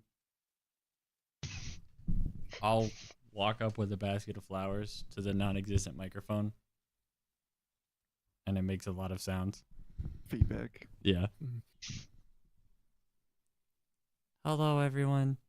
Thank you for coming to the celebration of Ebenezer's death.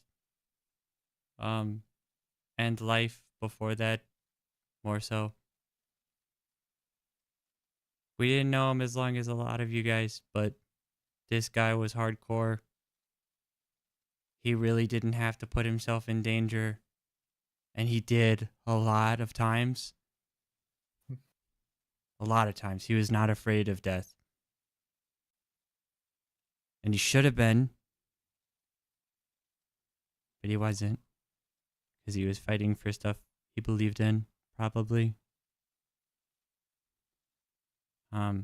We're gonna miss him.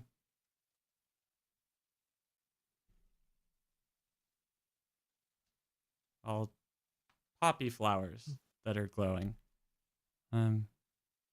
Thanks. More feedback sounds. You see a few of his conjuration ring friends get up and share their memories of drinking with the old man and slinging spells that were too dangerous for the room but did it anyway, and how much they'll miss him. You see Cassie's wife talk about how he was like a father to her when hers wasn't around. You see folks that you've not met before come up and talk about how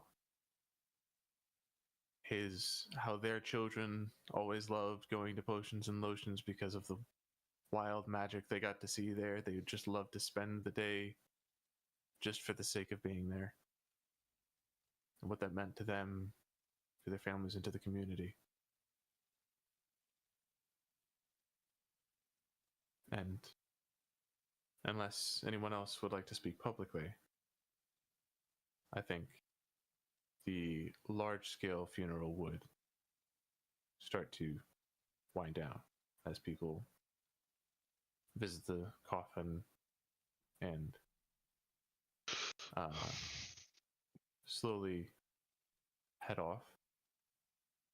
You see that a plot of land has been dug, a gravesite, next to a stone in the backyard of Potions and Lotions that already reads Jenny,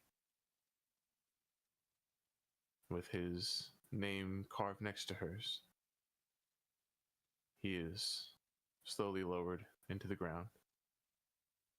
You see Cassidy's family each cast dirt down the hole as you, I think, all see Jackie starting to understand what's happening here. And he begins to cry with his parents. Then all those others who are close to him toss a handful, as all of you can as well. I'm gonna keep some.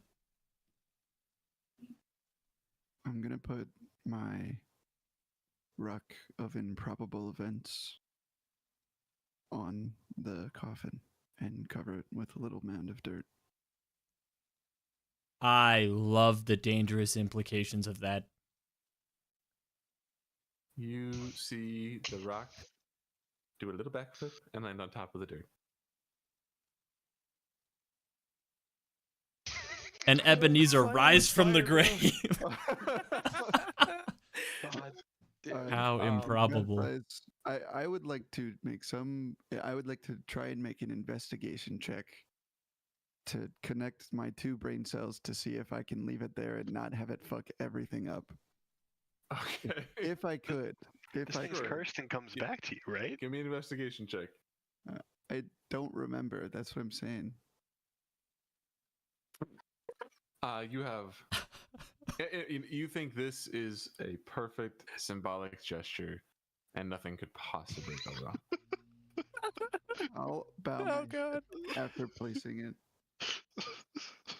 and then step back solemnly. Great. Does everybody take place in casting of dirt? When it is done, you see groundskeepers begin shoveling and covering it up. And when everything is said and done, Cassidy looks amongst the group and says, I suppose there's the matter of his will. He was updating that thing every time he was here. He knew his time was coming. I imagine you're all included. Would you all mind joining me in his parlor? Of course. Thank you.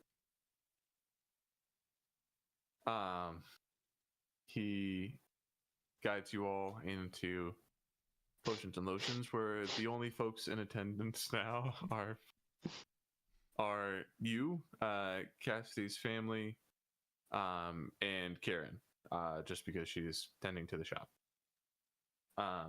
Not because she's included in the will. I like how you separated that.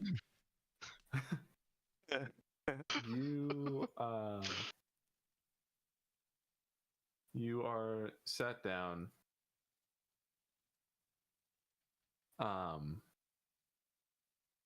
As he goes into the back room to find Eb's will in a drawer. When he comes out, he has more than a will. He has a few scrawled notes that seem to have just been included with the will, as well as a few bottles in hand. And he goes, these aren't... I don't know if this is exactly something he intended to have given away post-mortem, but they seem to be meant for you lot, so I'll get there. Let's see. On these things are dates that anyone close enough to Cassidy could see that some of these things were written a long time ago and some of them more recently. And it says, hello, I love you all so dearly. Thank you for making this life so very special, as Cassidy reads this out loud. Cassidy, I leave you potions and lotions and all that resides in it. Please do what you'd like with the shop. There's no pressure. I love you, son. I cherished every moment that I had with you. He pauses for a moment and gathers himself. Jackie, be a good boy for your mother and father. You are so special. Your joy was contagious. Don't lose that. I've left for you a few of your favorite potions here in the shop in my office desk. Karen, I'm not sure why I'm adding you to this. You're relieved of your duty to this store, I guess. Bitch. with the fucking picture. You see a drawn middle finger on the paper. Perfect. God. And the last addendum on his final will added fall of 1100 recently. To Maeve Evergreen, I leave you Jenny's gift. Your resolve and courage reminds me of her. Thank you for that. To all those who may be listening to this, please don't ever forget to be kind and compassionate, and to also always keep life interesting. He shuffles over to the next notes that seem to be added with these kind of as a later thought. And now I just have to find the actual words. Haha, LMAO, get fucked. EG easy. Addressed Karen. Here we go. Okay. I would love to read that one. Kinfath. This is unlike him, but it's written in all caps. Do not immediately drink. Consume this potion to push your speeds beyond its limits. Use wisely, my great friend. Kaelinor. Drink this potion to turn yourself into lightning. Christ, I'm soul above. Hurl yourself at a target? I apologize in advance if this worsens your arms. I think you'd find this to be badass, though. Okay. Okay. Maeve. Drink this potion to turn into any creature you've never been able to transform into previously. I've read about some of these creatures in the book you gave me in the first night. I gotta give you some sort of advantage over me while I'm wild shaping. Vesper, I don't have a potion for you, but I've grown a special plant for you that's in my workshop. I ask that you take great care of it. Its name is Terry. I've had Karen take care of it for a while, and we've been out and about, so if something is wrong with Terry, it's Karen's fault. And lastly, Ren. Ren, this potion was tricky to make. What I've made for you here is something that will, hopefully, unlock memories of your past. At least in theory. I hope it helps. Wish spell in a bottle? What the It's fuck? ginger ale. McDonald's Sprite. Yeah. Fish oil pills? A men's multivitamin daily. Blast from the past. Is this icy orange? Oh my god. Okay, so Terry is my new son, and I will immediately begin the process of knitting a 1/8 scale Ebenezer hat. Wow. Two types of D&D players, man. Two types. All of these gifts are handed out to you. The gloves and his sword are not included specifically in the will. So I would imagine, and Riley, you can correct me if I'm wrong. Kinfath would probably get the gloves. I I'd think he imagine already he'd took keep them. He always had them anyway. So What's anybody gonna do about it now? I imagined, Kinfath, could you carry him upstairs?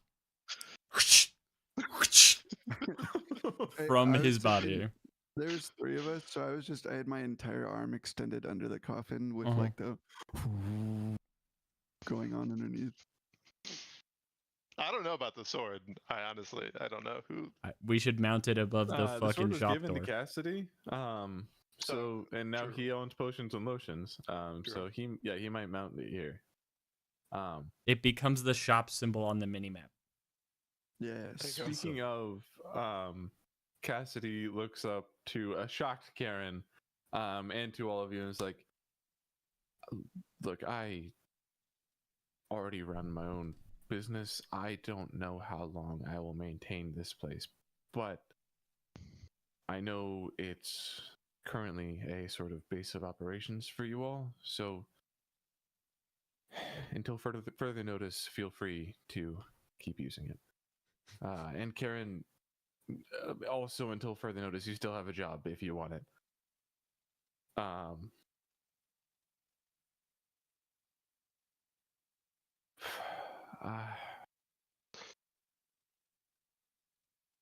You see him sort of squeeze Jackie's hand as he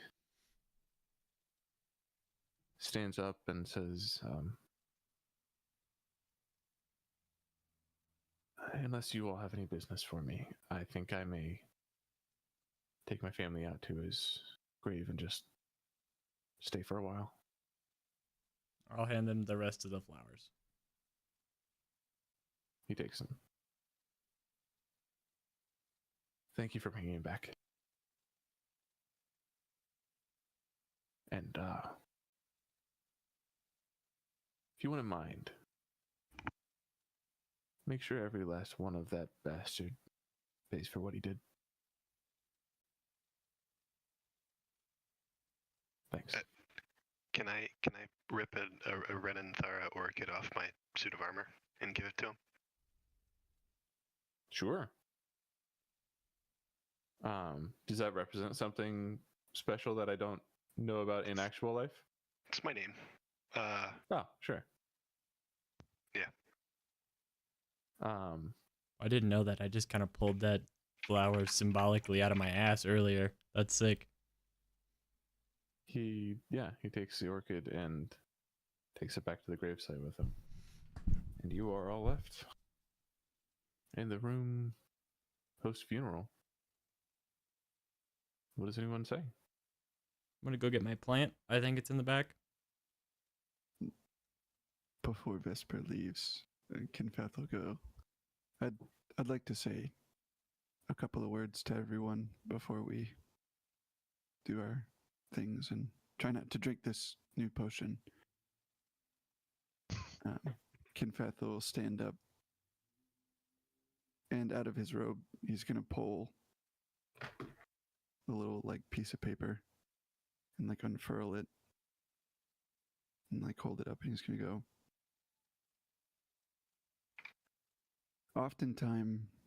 oftentimes, those who care for others the most are the ones that make the best friends.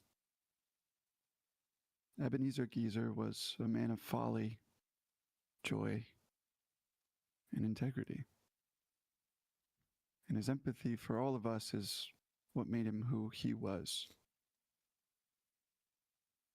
During our battles, Ebenezer may have been the first to fall, but when the call for the greater good was sounded, he similarly was the first to answer.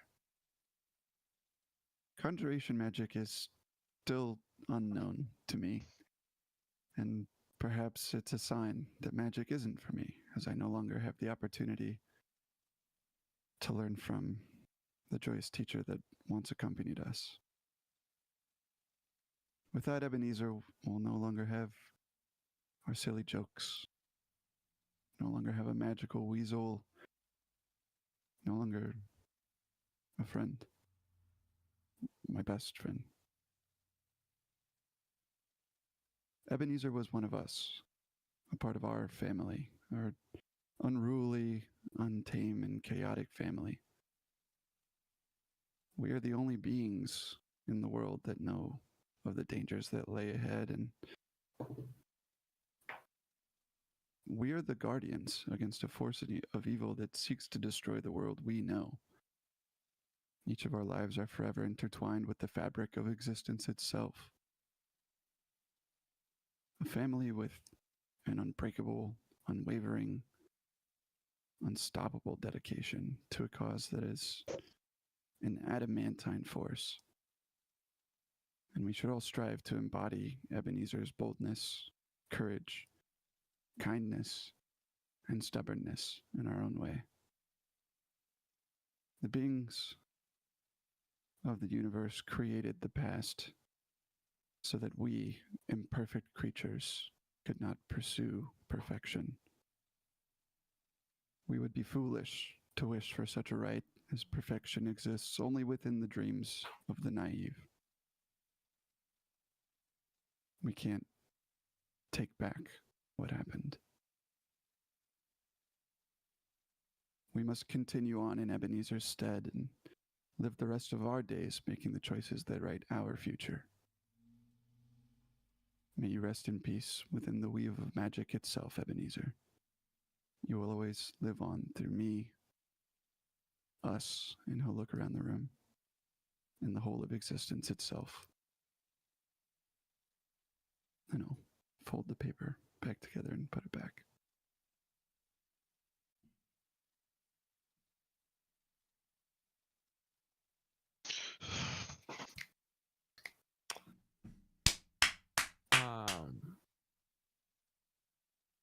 I get Terry. After a moment of solemn respect, Vesper, you walk back to find Terry. You walk into Eb's workshop just behind the counter. What you see is a plant with a giant mouth and eyeballs. What looks to be like a carnivorous plant. Feed me, Seymour. Looks at you and goes, "Oh boy, we got a new motherfucker, huh?" Yes! Yes! And I'm wild. Good morning, Terry. I'm Vesper. Is this Riley's new character? Bitch-ass Karen? He has a lisp. The plant has a lisp. This is Riley's new character. No. It better be. No. That would be great, but no. Sick. I pick up Terry and walk into the room back with everybody else, and address nothing, introduce nothing. He moves 2 little leaves on his stem like arms and kind of like holds a what would be a fist up to you. Is like, so you my new papa, huh?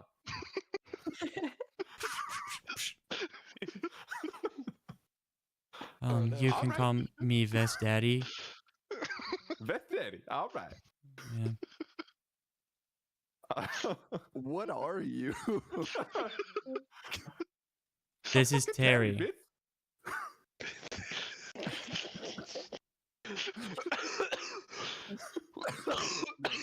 Oh, We're hey. slight Fuck from are you? beyond the grave. Kaylin, Yes, motherfucker. this reminds me, can I borrow your gun? We're gonna old yeller Terry immediately. We just set him up outside of the door, and Luther opens and he's like, "Hey, are you Luther?" Fucking easy. You're trying to arm the plant, not kill it. Because that was my first instinct when you asked for the gun, was that you're gonna shoot it. I literally, That's Parker, yes, I was trying to look for a picture of horrific. the same fucking thing. Oh, thank you. Oh, fuck. Of course. Terry now in hand. Fuck. Is there anything else anyone would like to do in this time? What time of day is it? Probably afternoon. Okay. The funeral would have started around noon, and a few hours passed. Cool.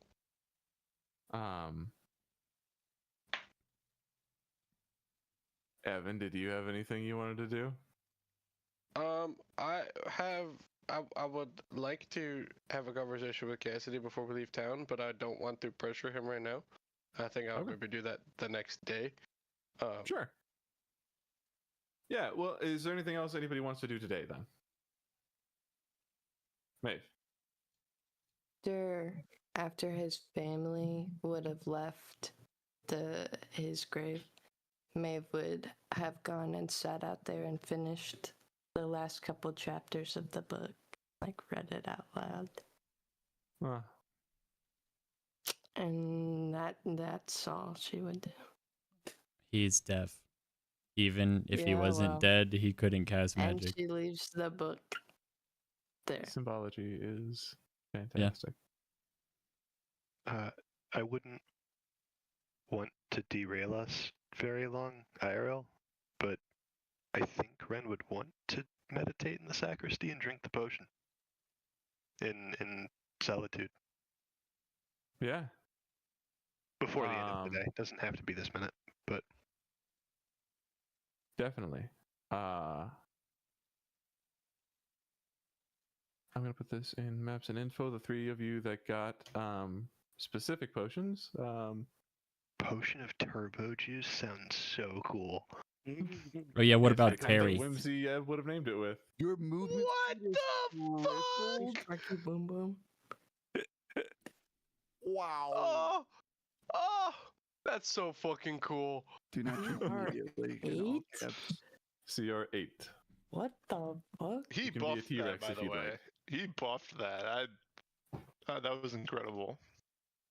I wanted it. Riley wanted it to be CR2. I'm like, nah. Yeah, I thought that would be enough. Holy shit.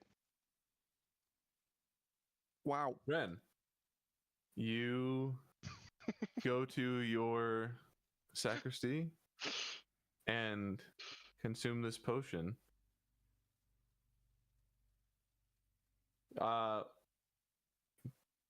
With it, What, are you drinking the Th- potion this, right hi- now? this history check is not going to have a failing point, but could you give me a history check with advantage? Did you drink the potion Ebenezer gave you? Yes. Yeah, you went to the sacristy and downed it. He's meditating in there with it.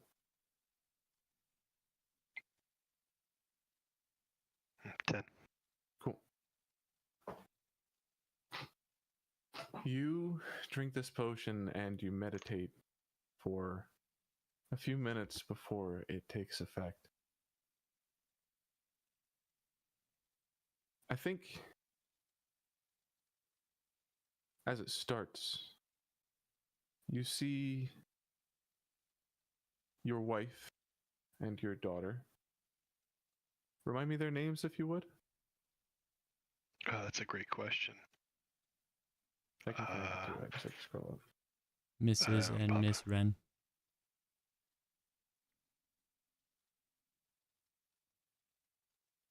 Sorry. Was it Ophelia and Lilith? That sounds correct. Cool. You see Lilith, your wife, and Ophelia, your daughter, and you see their faces as you remember them high fae, living a good life under your care as the right hand of the queen. But then the image stutters in your mind as instead of seeing the fae forests, you see dark trees and a place of shadow. And where they were standing, you see your wife and daughter, but their faces are not those that you remember. You see Drow. Your wife walks up to you. Honey, are you okay? You seem sort of out of it. Just a little. I'm shaken. Oh, well. Ophelia, would you go check on Gwynedd? She's been crying all night. And you see your daughter run off into these dark woods to find a crying child.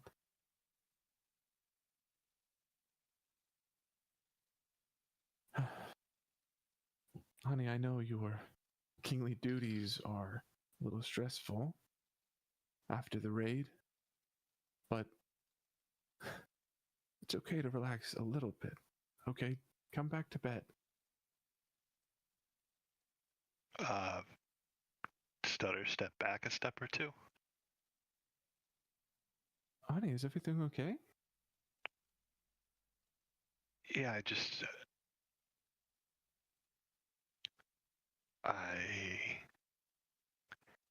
don't know what to say.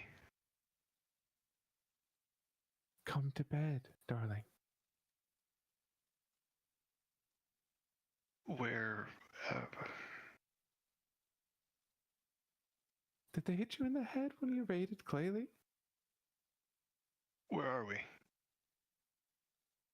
We're home, darling. The dark forest, the land of the Drow. Your land.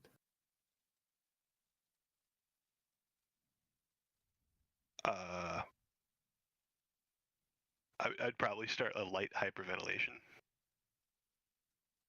I think the vision starts to pull away from you, distance-wise, almost like you're being stretched away in a dolly No. zoom.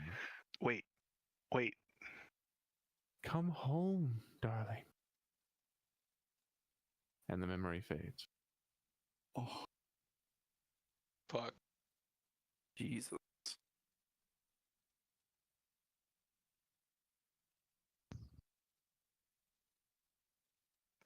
If you've ever had, well, I'm sure everyone has it, but that kind of like feeling where it's just complete introspection, where you could like just walk into a room, sit down, no phone, no TV, no nothing. It's just silence, and you're kind of just eyes open. You're not eyes closed. You're not drifting off. You're just thinking. And it's like for that moment, it's like just minutes feel like seconds, and it's all just kind of melding together. Deep thought. I think he'd be sitting there in his little sunbeam, just I guess trying to think about that, or maybe explore it, or probably not to much effect, but just replaying it, thinking about it. And as you sit there in the sunbeam, I think you feel the warmth of the sun a little brighter on you, making his presence known.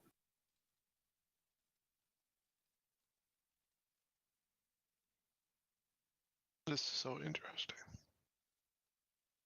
think the night goes by. And as the morning arises, Cassidy comes back into the bastion to look for you all. Jackie in tow, just because Jackie's following him everywhere right now. And he says, hey, when you all have a second, I need to talk to you at the Thin Falcon. But I need to gather a few things here first. Jackie, you can play in the back room for a bit if you'd like. How's everybody doing? Pretty shit. Morale is low. Hey, Kaelinor, you wanted a minute, right? We can get a head start. I'm sorry, I'm not following what you're referring to. Out of character, I thought you wanted time to talk to Cassidy. Oh, to Cassidy. Yes, I did. And I'm offering a way to separate. In we could character, get ahead. he says, "Oh, what do you want to discuss? Come on, let's go upstairs. I have to grab some stuff up there." Sure. I'll follow We'll him. meet you there. You see Jackie is also running ahead of you to go play in the back room, where Yes. you guys are headed now. As you're walking upstairs, what do you say? I wanted to extend an offer of sorts. If you're interested, I thought I could try to show you how to summon a familiar. It could, in essence, be the same lizard that your father had and allowed to play with your son. You could just give it the commands to play with the boy. Yes. Absolutely. Yes. I'll pull out of my pack or my little chest pouch the paper that I had been working on, which has like the incantations and it's got runes and stuff on it and like specific like written directions that aren't like just the wizard incantations, but like, you know, the words of how to do it and stuff. I would like to have, was going to try to interject this, but I would like to have bought 50 gold pieces worth of incense yesterday to give him as part of it. And if he would allow me to, I would sit down and go with the process through maybe in Ebenezer's room, because it's a ritual spell. There's a bunch of like shit to it, but like show him through that process and do all that. I think you sit with him for a while, and Cassidy really struggles with it to get it right. But after a while, Jackie runs into the room, is just playing with a little ball, and sees what you're trying to do, and just immediately, I've seen my grandpa do this a million times. Follows the incantation, and shortly later, you see a little weasel spring to life and hop up on his shoulder. Lizard! And he pets its head, and he holds it in his hand and runs out of the room. Cassidy looks at you, puts a hand on your shoulder, and just says, "Thank you, friend. That means the world." It's the least I could. Fuck. That was beautiful. I'm so glad we killed this character off. Fuck. All right, I've got what I need. Let's get to the Thin Falcon. Sure. Some time passes as everybody gathers out that way. And once everybody has arrived, he says, "Seemed like a weird time to do it yesterday, but I had a strange guest arrive while you were out. I was gonna tell her to find my dad's group. That's a little different. It's still you. I overheard from him last time you were all planning to head to Thonia soon, right? I've Thonia, got a little strange, small person who really needs a crew on her ship to Thonia. Willa, you see coming down the stairs. Bradley, would you describe your character for us? Oh god, I'm not ready for this. This is such an emotional night. Fireball. Thank you. Just rip the band-aid. No. Okay, yeah, okay. Sorry. Sorry, hold on. I'm never killing off a character again, by the way. Too This much character's weight. gonna live forever and ever. Statistically speaking, You probably will. any character you create is fundamentally doomed. We've taken bets. Okay, poll, so see you how long it lives. You see about a 2-foot female.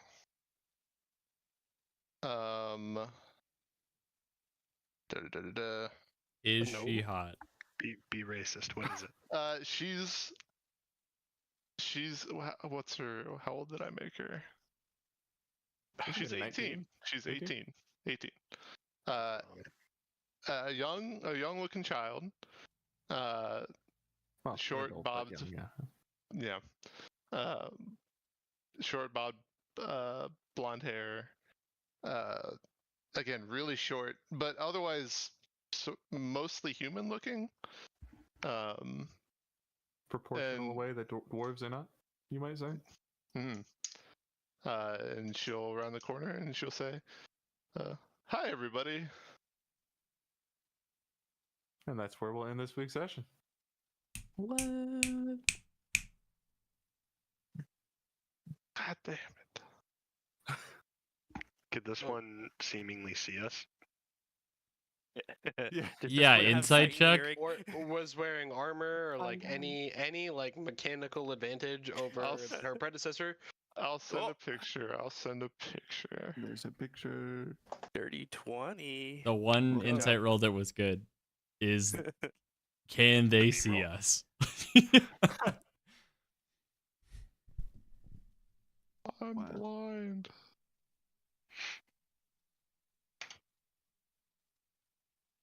There you guys go.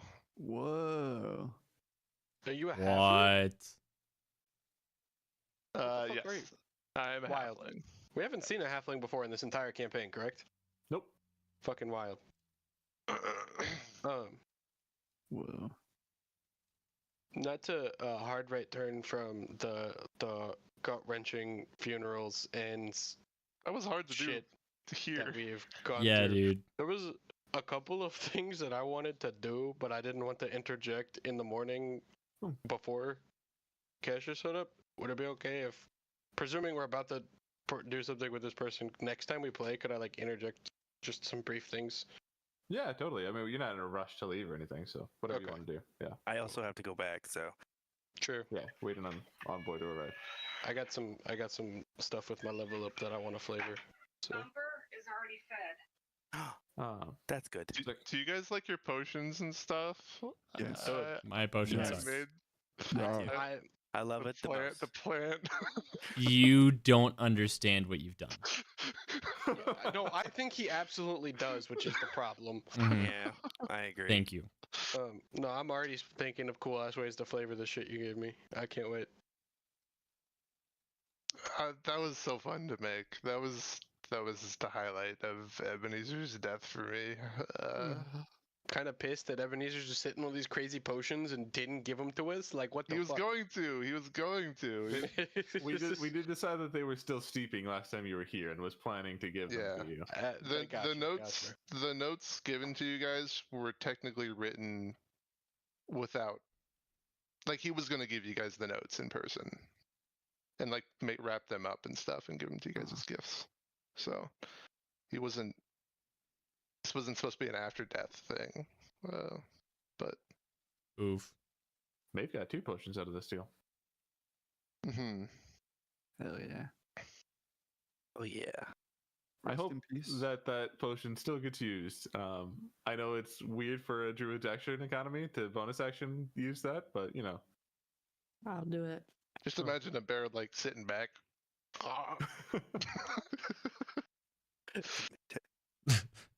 Mid combat. Wait. Rest in peace, Ebenezer, and welcome to the fucking jungle, Willa. Dude. Are we? Willa, is that right? Willa. Oh yeah, I didn't. Yes, her name's Willa. Yeah, he said that. I forgot. Is this a chance to do some Bastions shenanigans? Like, I'm down to do Yeah, that while you're in the between city, for sessions. Sure. Yeah. We'll cover all that next session for sure. Okay. I'm gonna end the ep, so All anything right. else is off the records.